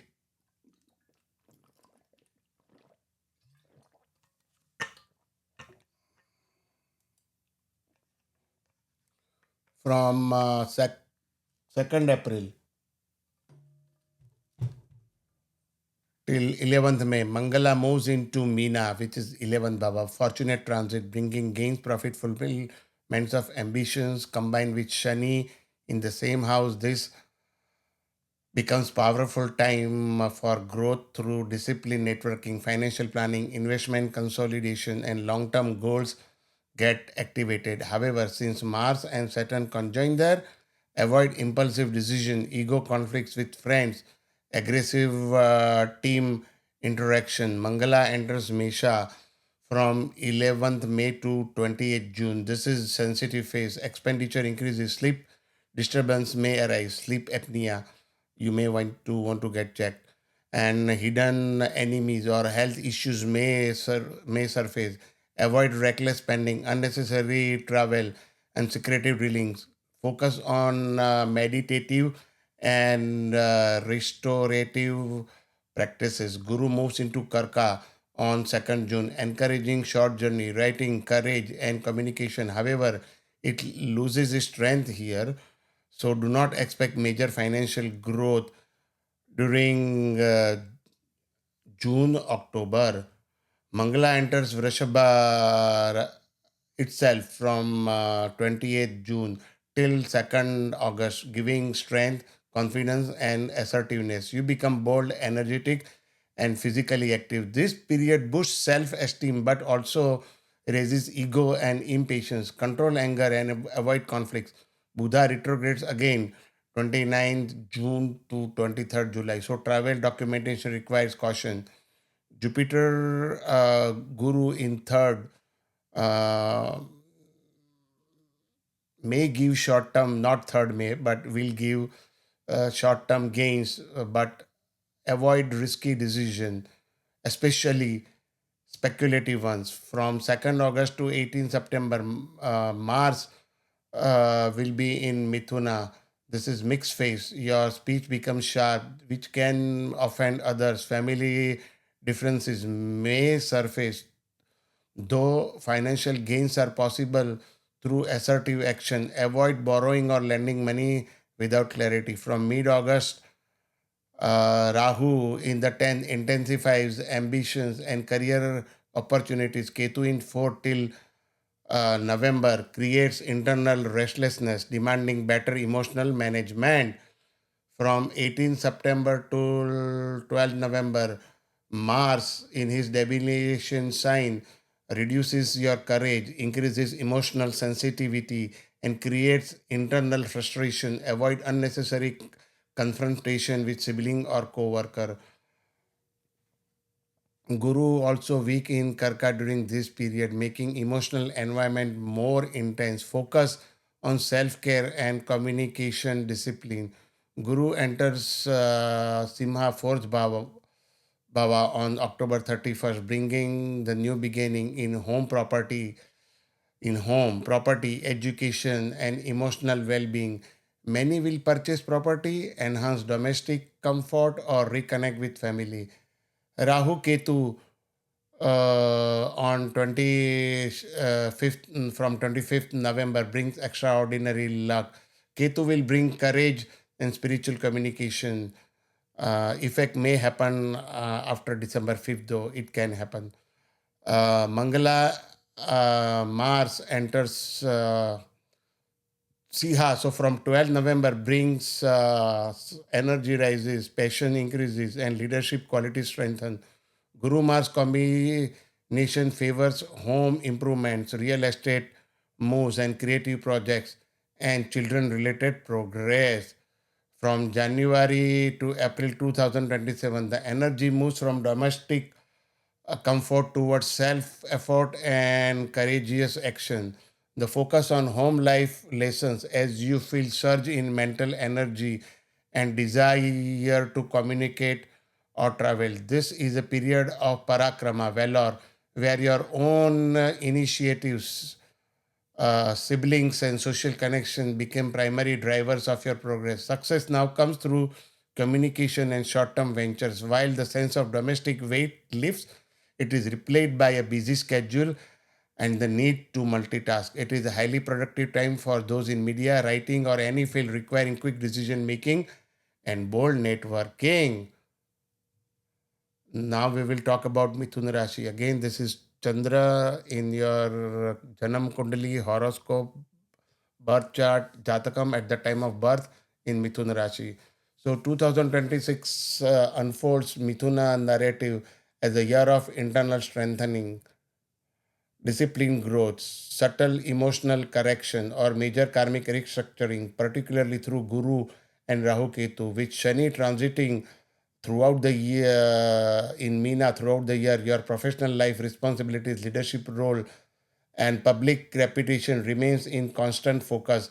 Saturn's 10th house presence demand hard work, discipline, graceful acceptance of duties, and patience in the face of slow moving result. Yet this pressure ultimately shapes a profound rise. Guru remains in Mithuna till 2nd June and in Karka from 2nd June to 31st October and in Simha uh, thereafter and enters Karka back on January 24, 2027. This movement shifts your mental space, finances, and courage step by step. From 23rd February to 2nd April,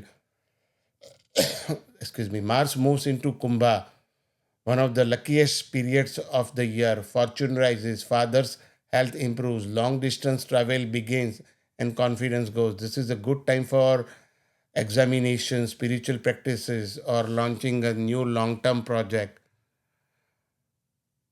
From 2nd April, where Mars joins Shani, this combination creates massive pressure at work deadlines.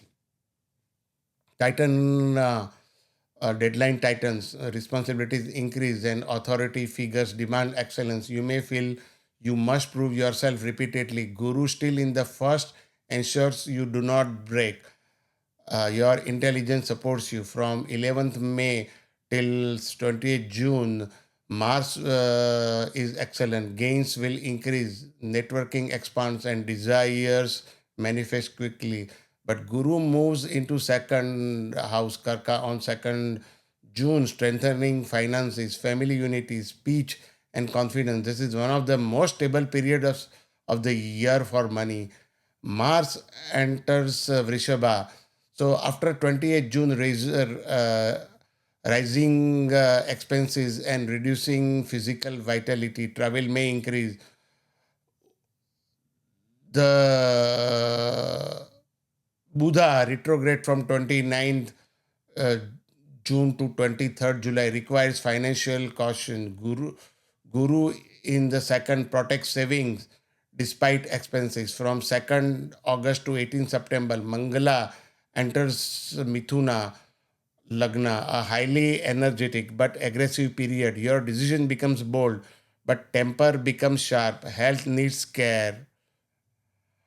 Mars debilation in Karka brings harsh speech, family disputes, and food related health issues. Guru also in second moderates the worst effect but drains emotional energy. Avoid arguments, especially with family.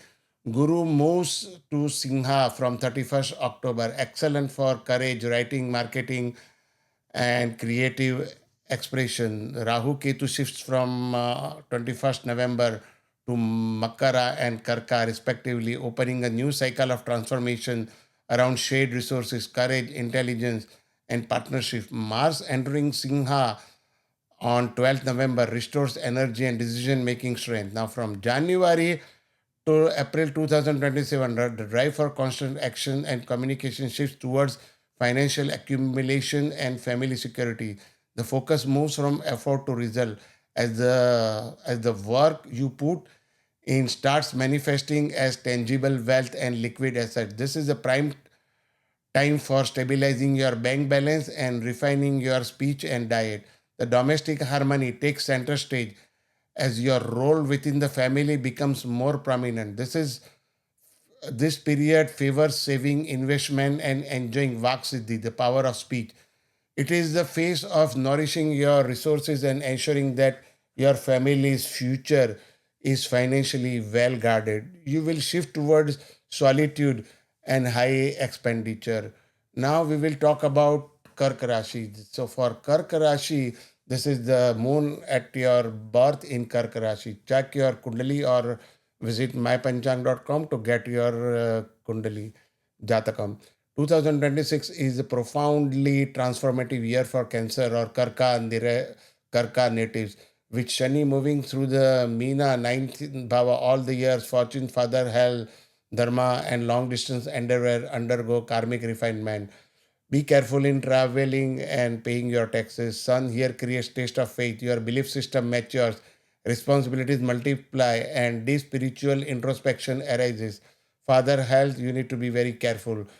Guru begins in Mithuna until to 2nd June, moves into Karka uh, in Lagna from 2nd June till 31st October, then in Simha and enters Karka back and to 20 on 24th of January. This movement bring inward cleansing, personal rebirth, and finally financial stabilization. The Mars moves in from 23rd February to 2nd April, a period of transformation. Intuition deepens, secrets surface, and you may face sudden events. Avoid unnecessary risks. Rahu in 8th activates occult interest, research, and deep psychological churn. From 2nd April, Mars combining with Saturn creates a serious heavy karmic phase involving father, guru, dharma, and long distance institutions.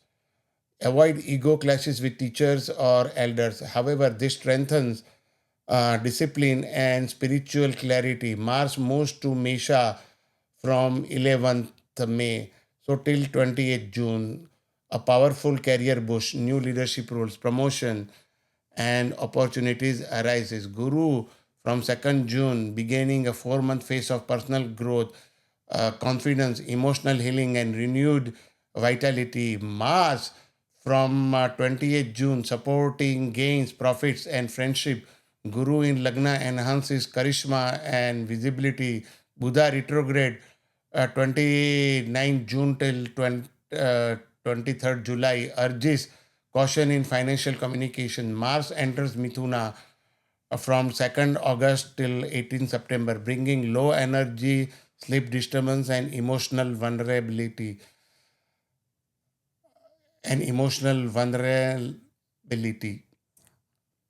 Avoid overthinking and unnecessary travel. Mars from 18 September till 12 November causes irritability, inflammation, emotional turbulence, and health sensitivity. Control temper and avoid ego driven decisions. But Guru's presence reduces worst effects. Guru moves into Simha from 31st October. Excellent for finances, family harmony, and speech. Rahu-Ketu shift to Makara Karka on 25th November brings powerful relationship karma. Mars entering Simha on 12 November energizes finance but tempers speech. Now, from January to April 2027, the focus on banking and family values shift towards self identity and physical vitality. You move from managing possession to managing yourself. This is the period of significant personal growth where your health, appearance, and overall personality becomes focal point of your life. These shifts make a time of new beginning and increase magnetism. Your influence on others grow and you feel more confident in leading projects or taking center stage.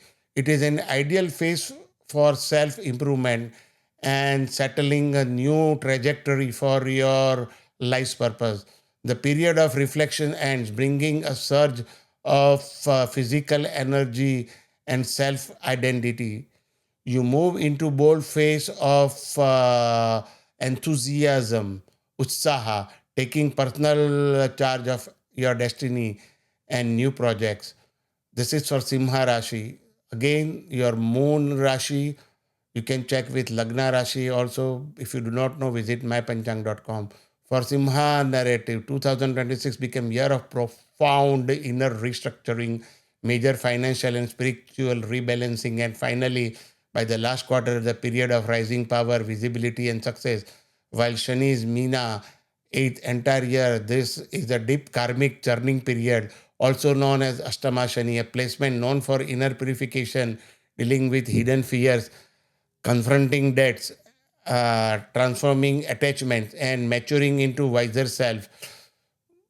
Guru moves through Mithuna till 2nd June, and then Karka uh, uh, from 2nd June, and in Simha after 31st October, and finally back into Karka on 24th of January.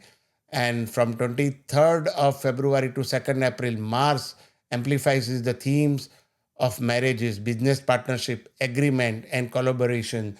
Mars here can bring intensify, avoid ego, conflicts, impulsive arguments, or stubborn decisions. This period tests patience in the relationship. From 2nd April to 11th May, Mars joining Shani. This is the one of the strongest karmic completion phases of the year. Sudden events, hidden worries, emotional sensitivity, and deep introspection arises.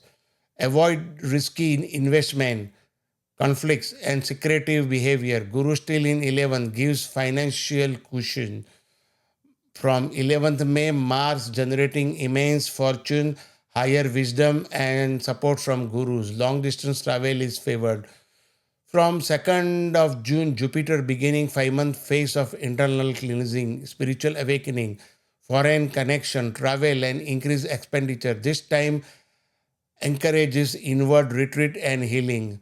Mars from 22nd from 28th June to 2nd August, boosting career, visibility, leadership, and ambition. Workplace competition intensifies, but victory is possible through effort. Buddha retrograde from 29 June till 23rd of July shows official communication, slows official communication. Guru in 12th makes you introspective through professional life stays active.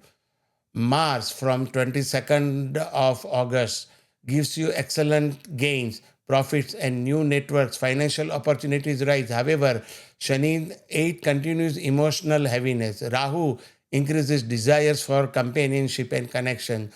Mars from September 18 till 12 November drains your energy and increases emotional sensitivity, raises expenses, and creates sleep disturbances, maybe sleep apnea. Uh, you may want to avoid conflicts and burnout. Guru in 12th continues to deep inner cleansing. This is the most introspective period of the year. From November to December 2026, rebirth and new power. Guru in Simha from October 31st, excuse me, a new cycle of blessing, wisdom, charisma, and expansion begins. Rahu-Ketu shift from November 25th onwards favors health, competitive success, job, stability, and amplify spiritual power. Mars enters Simha on November 12th, giving you energy, radiance, leadership, and confidence peak. Now, we will see from January to April 2027 is a time of reflection. The energy of self assertion shifts towards introspection and spiritual release. The focus move from I to the beyond and often involving period of solitude, long distance travel, or vyaya expenditure. This is a time for clearing karmic debts and letting go of what no longer serves your growth. While material progress may seem quiet, the spiritual and subconscious gains are immersed. This period favors charity, meditation, and Shubha Vyaya, auspicious spending, as noted in Siddhantic tradition. This is the cleansing phase before a new cycle of manifestation begins. Now we'll see Kanya Rashi. This is again based on your Chadra Rashi, or you can use your Lagna Rashi also at the time of birth. 2026 becomes a year of deep emotional restructuring, relationship, karma, spiritual purification, and then a final rise in authority, recognition, and confidence. While Shani in Meena for entire year, partnerships, marriages, contracts, and collaboration undergo karmic cleansing. You are required to mature emotionally and act with patience and balance. Guru travels through Mithuna till 2nd June. Guru travels through Mithuna till 2nd June, and then afterwards in Karka, and then after 31st October in Simha, and then finally back on track on in Karka on January 24th, shifting your career gains and inner life stepwise from 23rd February to 2nd April. Mars enters Kumbha, the excellent for defeating your enemies, completing tasks, overcoming illness, and excelling in service related work. Rahu in the sixth improves job stability. Mars joins Shani. This is a karmic phase for marriage and business partnership. Avoid anger, harsh speech, or unilateral decision. Guru intent supports career despite personal tension. Mars from 11th May to 28th June, triggering deep psychological churn, sudden expenses, and transformation. Avoid risks. Guru from 2nd June, bringing financial gains, new friendship, and success in group work. Then from 28th June to 2nd August, luck will favor you, father's health, higher learning, and distance travel possibility. Buddha retrograde requires cautious planning. From 2nd August to 18th September, Mars will give you promotion, new roles, recognition, and strong professional momentum. Guru still in 11th assures gain. Mars moves into Karka in his debilitation sign. Gains are slow. Friendship may become strained and teamwork becomes challenging. Guru remains supportive though. Guru moves into Simha from 31st October, encouraging spiritual practices, foreign travel, and emotional healing. Rahu-Ketu from 25th September onwards ushers a new cycle related to children, intelligence, and spiritual refinement. Mars from 12th November onwards, bringing inward and creative contemplation. From January to April 2027 is the time of responsibility. The focus on social rewards and easy gain shift towards professional duty and public authority. The energy moves from what you get to what you do. This is the pinnacle of your career cycle where your karma actions are under public spotlight and your leadership is tested. You will find yourself carrying a gesture, you will find yourself carrying a greater responsibilities and title. While the social life may take backseat, your professional impact is at its highest. This is the time to cement your legacy and prove your worth in the hierarchy of your field. Focus moves from saving to intense courage and communication. This is a peak parakrama period where your self effort, initiative, and mental sharpness bring immediate success. Now we will look for Tula Rashi. Tula Rashi or Tula Lagna. This is again based at the time of your moon's Rashi, at the time of birth, or your Lagna Rashi. Visit mypanchang.com, click on astrology, and create your chart and get those details. For Tula Rashi narrative, 2026 emerges as a year of discipline work, significant career shift, healing in relationship, and rebirth of personal confidence, with Shani transiting in Meena throughout the year, a powerful phase began for you, Upasamana phase, where enemies fall. Debts can be controlled, health improves throughout the discipline, but health improves through discipline, but some minor chronic thing might come back. Your employees, one of the employee may give you some trouble, and service related karma matures. Saturn in the sixth is one of the most protective placement, helping you overcome long-standing challenges. Jupiter from 2nd June till 31st so Jupiter is in Mithuna till 2nd June, and then in Karka, and then after 31st October in Simha, and back into Karka after 24th January. This phase shapes your fortune career-wise and eventual gains. Mars from 23rd February to 2nd April, intensifying creativity, passion, speculative interest, and matters of children. Avoid impulsive risks during Buddha retrograde, which is from 26th February to 20th March. Ketu may distance you from certain friends. This is till December, till November 25th. Distance you from certain friends or social circles. However, Rahu in 5th may spark sudden romantic developments. From 2nd April, Mars joining Shani, this strengthens your ability to defeat enemies, clear debts, focus on service. This is a good time actually, and win competitive environment. There can be a pressure, but also strong achievement. Guru still supportive in ninth, giving you fortune and mental clarity. From 11th May uh, till 28th June, Mars in his own house. This is extremely powerful for marriage and partnership. Intensify rises positively for passion, negatively for argument. Business partnership can expand rapidly but requires patience. Guru enters Karka on 2nd June, beginning a career boosting transit for the next 5 months. Opportunities open, recognition rises, and new leadership roles become possible. From 28th June, Mars will require cautions with shared finances, emotional stability, and sudden expenditure.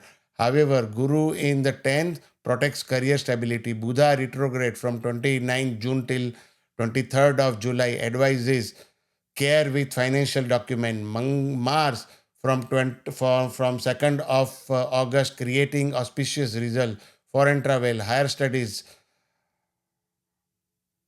dharma, luck, father's health improve. Guru continues to bless career. Rahu in the fifth may inspire powerful creative ideas. Mars in Karka is the sign of debility from 18 September till 12th November. This is a challenging period of your career, bringing pressure, responsibility, and possible conflicts with authority figure. Boss is always right. Remember this. Emotional reaction must be controlled. Not really always right, but Guru also in 10th amplifies the need for careful balancing. For November, December 2026, gains profit and new alliances. Guru enters Simha on 31st October, gives gain, profit, friendship, network, social rise, fulfillment of desires, desires increases dramatically. Rahu-Ketu from 25th September give focus on home, property, mother and foundation and spiritual detachment in career decision.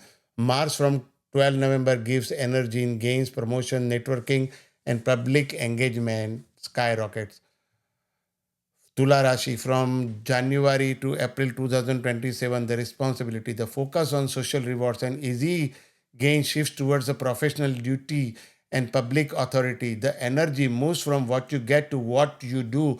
This is the pinnacle of your career cycle where your karma actions are under public spotlight and your leadership is tested. You will find yourself carrying greater responsibilities and titles. While the social life might take a backseat, your professional impact is at highest. This is the time to cement your legacy and prove your worth in hierarchy of your field. You will require you will require a balance between professional drive and domestic peace. This is Vrishika Rashi. For those whose moon was in Vrishika Rashi at the birth or their Lagna was Vrishika at the time of birth. So 2026 became a year of stability, professional rise, creative awakening, and powerful karmic shift for Vrishika natives. While Shani transiting fifth bhava throughout the year, children, creativity, education, speculative decision, and an emotional expression undergo discipline restructuring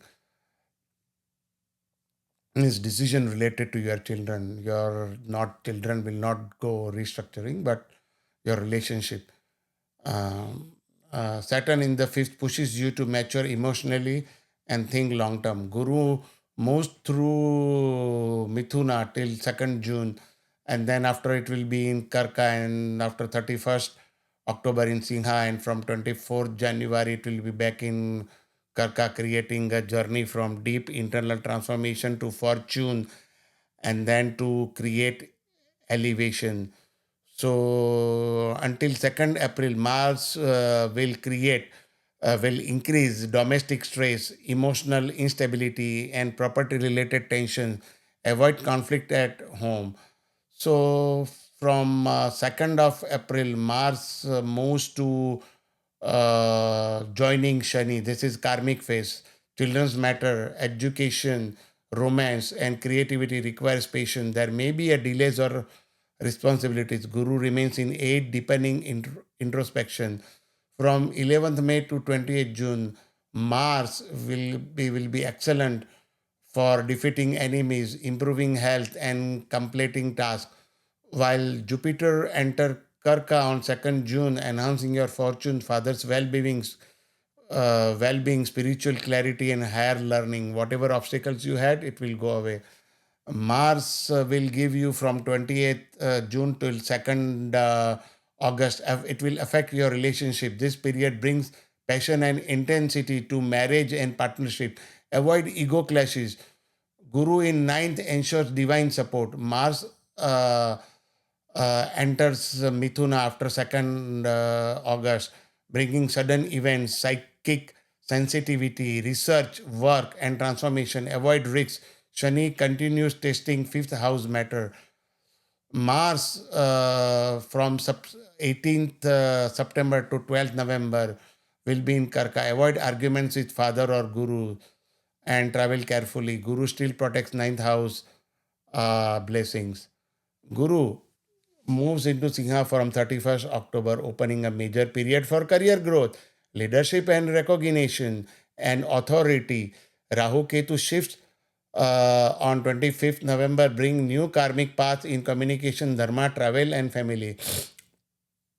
Mars will be in Simha from 12th November, creating a powerful Guru Mangala alignment in career sector. Very good time. Um, uh, but you need to pay attention at work and to your mentors.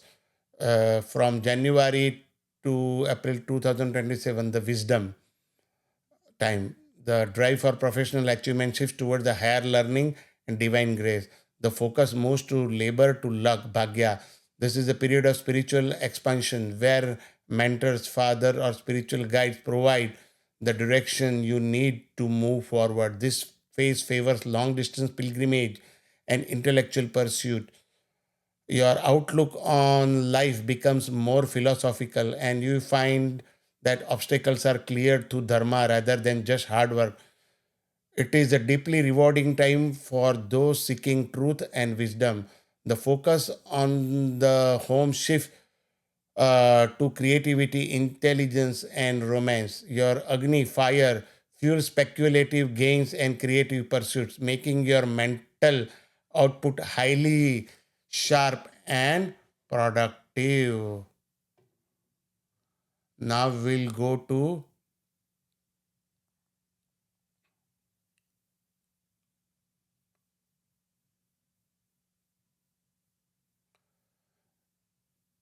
Dhanush Rashi. So for Dhanush Rashi natives, it's just weird on my Mac, up and down, like behaves different on the mouse. For Dhanush Rashi, this is again for people who are born with the moon in Dhanush Rashi or Lagna is Dhanush. This is a year of profound inner change, emotional re-evaluation, domestic restructuring, and later a strong rise in fortune, dharma, and higher purpose. With Shani transiting in Meena throughout the year, emotional life, home, property matters, and mother's health take center stage. This is a karmic period of inner cleansing, detaching from outdated emotional burdens and creating stronger foundation. You may undergo your house renovation though, or you may buy an old house and you may do fixer upper. Guru moves through Mithuna, uh, 7 till 2nd June. It will be in Mithuna, then it will enter Karka, and then 31st October it will be in Simha, and back to Karka on January 24th. This progression from relationship focus, this is the progression from relationship to a relationship focus to emotional upheaval, then to spiritual elevation, outlines the arc of the year. Now, from until 2nd April, excellent for courage, writing, short travel, and communication. Sibling may need attention. Rahu in the third, bush, bravery, and initiative. From 2nd April to 11th May, Mars will be joining Shani. This is a sensitive phase, domestic stress, property challenges, family misunderstanding, and low emotional stability can rise. Avoid major real estate decision. Guru can still help you though through seventh house partnerships. Now we will march from 11th May to 28th June, which is excellent for romance, which is excellent for romance, creativity, children, and personal expression. Guru moves into Karka on 2nd June, bringing karmic phase of inheritance, sudden events, surgery, or emotional cleansing. Avoid risk. Mars enters Vrishabha. So from 28th June, making this period excellent for defeating enemy. It's in sixth house, improving health. and finishing task. Try avoid eating spicy food. Buddha retrogrades 29th June to 23rd July. Cautions against signing contracts. Guru is the 8th, increases emotional depth in the 8th. So from 2nd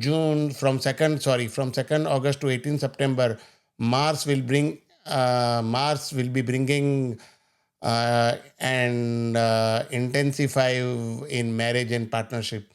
This can create both passion and conflict. Guru in the 8th encourages emotional sincerity and healing of the old wounds, where Mars from 18 September to 12 November requires extreme caution. Avoid risks, surgery unless necessary, conflicts, impulsive action, emotional sensitivity increases. Guru in the 8th still supports your spiritual growth. Guru enters Simha Rashi on 31st October, gives fortune, father, dharma, higher learning, and luck improve dramatically.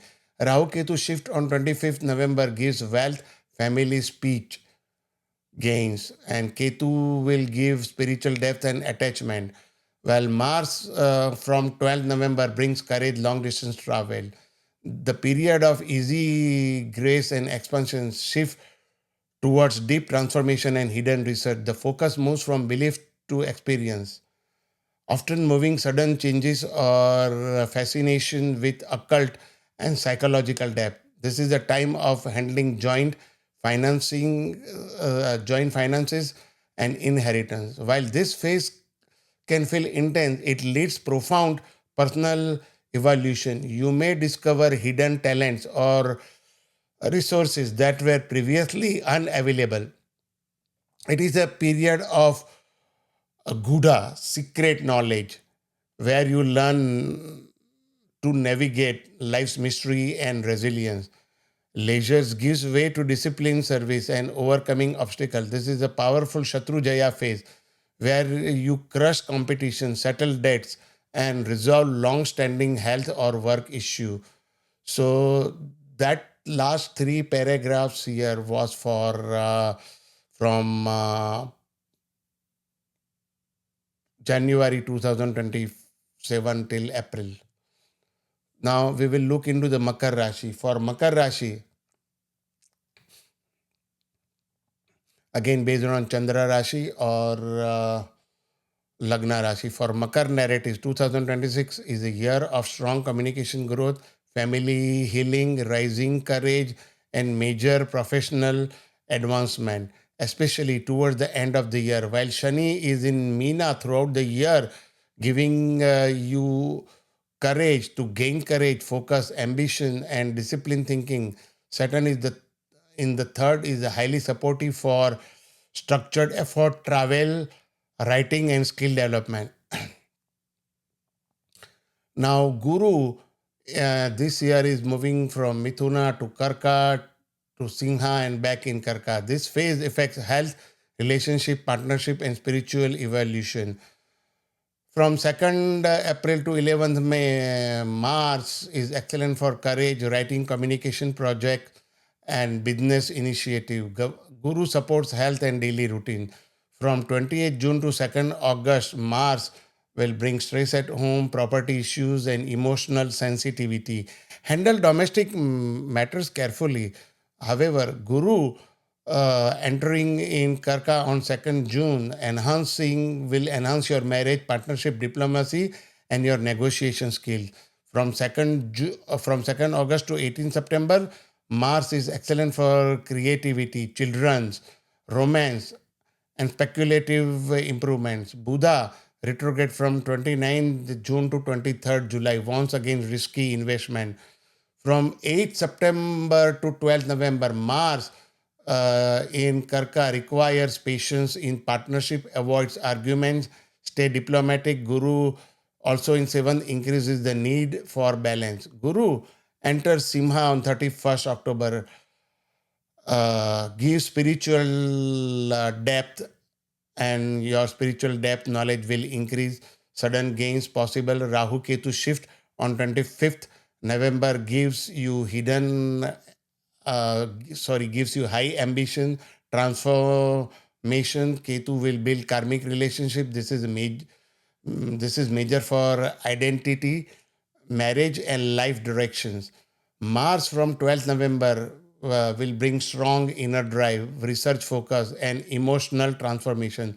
From January to April 2027, it is the connection, the focus on internal transformation and crisis shift towards the partnership and personal relationship. You move from hidden to visible as your interaction with spouse, business partner, or the general public becomes the highlight of your daily life. The drive for personal battle move towards the public relations and dynamic partnership. The success now depends on collaboration and balancing your assertive energy within marriage or business alliances. This is a peak time for social harmony and legal contracts. Your success is no longer a solo journey. It is reflected in the quality of your relationship. It is a phase of Sanyoga, union, where balance and diplomacy brings greatest rewards. We will talk about the Kumbha Rashi. Kumbha Rashi is if when your moon is at the time of your birth is in Kumbha or your Lagna is Kumbha. Visit mypanchang.com, click on astrology Jatakam, and you will get your Jatakam, your moon Rashi and Lagna. 2026 for Kumbh Rashi is profound restructuring in identity, wealth, personal courage, and emotional grounding for Kumbha natives. While Shani transiting second Bhava the entire year, your karmic phase affecting finances, speech, family responsibilities, and long term security. Saturn's discipline encourages more conservative financial decisions, cautious speech, and increase obligations towards family members. Now, Guru this year's moves through Mithun, Kark, and Simha back in Karka. This transitions shape your intelligence, creativity, romantic life, daily routine, service karma, health, and partnership. Till 2nd April, Mars will bring powerful but very high confidence, energy, and ambition rise sharply. But so can impulsiveness and anger. Avoid unnecessary conflict. From 2nd April, Mars joining Shani, speech becomes sharp, emotional, or reactive. Family responsibilities increase. Avoid arguments. Watch spending. Guru still in the fifth protects creativity and fortune. From 11th May to 28th June, Mars is excellent for courage, initiative, writing, risk taking, communication, and short travel. Siblings benefit. This is a productive and positive transit. While Mars from 2nd June will bring karmic phase influencing health, routine, and service related duties. Mars from 28th June to 2nd August affecting your home and emotional stability. Property matters will arise. Domestic conflicts may need calm resolution. While Buddha retrogression from 29th June till 23rd July complicates travel and planning, while Mars from 2nd August to 18th September is excellent for creativity, children, romance, and speculative work and self-expression. However, avoid risky decision. Guru in the sixth requires health discipline, especially avoid any food that can increase your fat and sugar. From 18th September to 12th November, Mars will be in Karka. This is will bring a fluctuation in health, digestion, stress, and work pressure. Avoid conflicts at job. Guru in the sixth encourages service, healing, and time management. From 31st October, Guru enters Simha, bringing harmony and expanded opportunities to the marriages contract. From November 12th, Mars joins Simha, energizing partnership with dynamic momentum and renewed clarity. From 25th November 2026, Rahu-Ketu shift removes emotional confusion, fostering spiritual depth and routine purification from January to April 2027. It is the service time. The focus on social harmony shifts toward discipline, competition, and daily service. The energy moves from partnership to problem solving. This is a period of for overcoming Ari, that is enemies, Roga, disease, Rina, depth through the focus, routine effort. You will find yourself more involved in detailed work and advocacy. While it may feel like a period of conflicts, it is actually the time when you sharpen your skills and win over competitors. The success comes through meticulous attention to health and work ethics. Public life shift towards deep research and sudden changes. This is the period of intense transformation and Gudha, hidden energy, involving joint finances and profound psychological evolution. Now, we are talking about Mean Rashi. Mean Rashi, if your moon at the time of the birth was in Mean Rashi or your Lagna is Mean. For Mean Rashi native, again, Kumbha was Sadesati, Moon also, Meena is also Sadesati. For Meena Rashi natives, 2026 is year of transformation, personal strengthening, karmic maturity, and improved inner stability. While Shani transiting Lagna throughout the year, this marks the peak of Sadesati, Janma Shani. This brings depth, introspection, health, caution, responsibility, and reality checks. However, it also builds character and spiritual strength. Guru moves through Mithuna till 2nd June. Uh, so Guru is in Karka till 2nd June, and then afterwards, Guru is in Mithuna till 2nd June, then Karka, and then from 31st October, Simha, and then from 24th January back to Karka, giving you emotional healing, creativity, intelligence, and daily routine. Mars till April 2nd lowers, you will give you lower energy, more expenditure, and need spiritual retreat. Sleep may fluctuate. You might need sleep apnea treatment. Avoid unnecessary travel. Mars from 2nd April to 11th May joins Shani, a powerful rebirth phase. Energy rises, confidence returns, and your personality strengthens significantly. Guru still in force supports emotional stability. From 11th May to 28th June, Mars will energize your speech, family matters, and finances. But avoid harsh words. Guru enters Karka on 2nd June, bringing blessings in creativity, children, education, romance, and intelligence. Mars enters Vrishabha on 28th June, boosting courage, communication, and travel. This is the excellent period for writing, marketing, and entrepreneurship. Buddha retrograde cautions with travel planning. 2nd June to 18th September. Mars in Mithuna in fourth house, house of your mother, home, property. So this area will require a special focus. So home, mother, property, and emotional stability will come into focus. Minor stress or restlessness may arise, but Guru in the fifth protects. Mars moves to Karka. So from 18th September to 12th November, this is his debilitation sign. So your emotional sensitivity rises. Avoid ego-driven decision with children or with your romantic partners. Your wife. But Guru in the same house bring balance and blessing. From October 31st, Guru in Simha brings powerful phase of healing, discipline, daily routines, and dedicated service. From November 12th, Mars drives high productivity and provides an energetic boost to health recovery. From November 25th, Rahu-Ketu will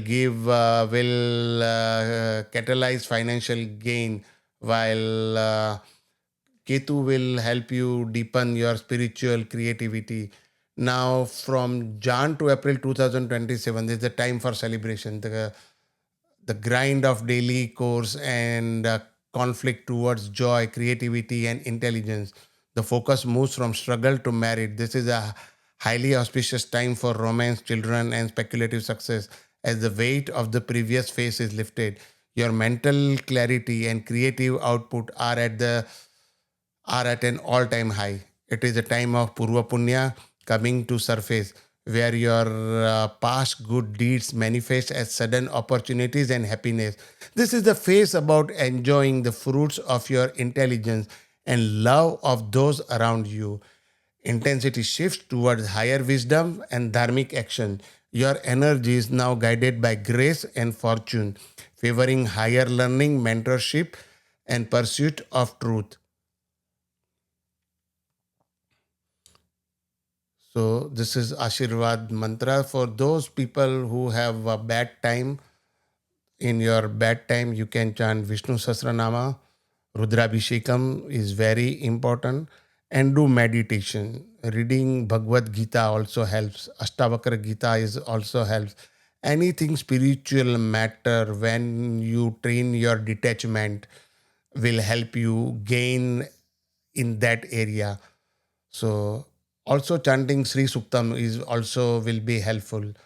Mahamrityunjay Japa is the way the Puranic mantra will also help you.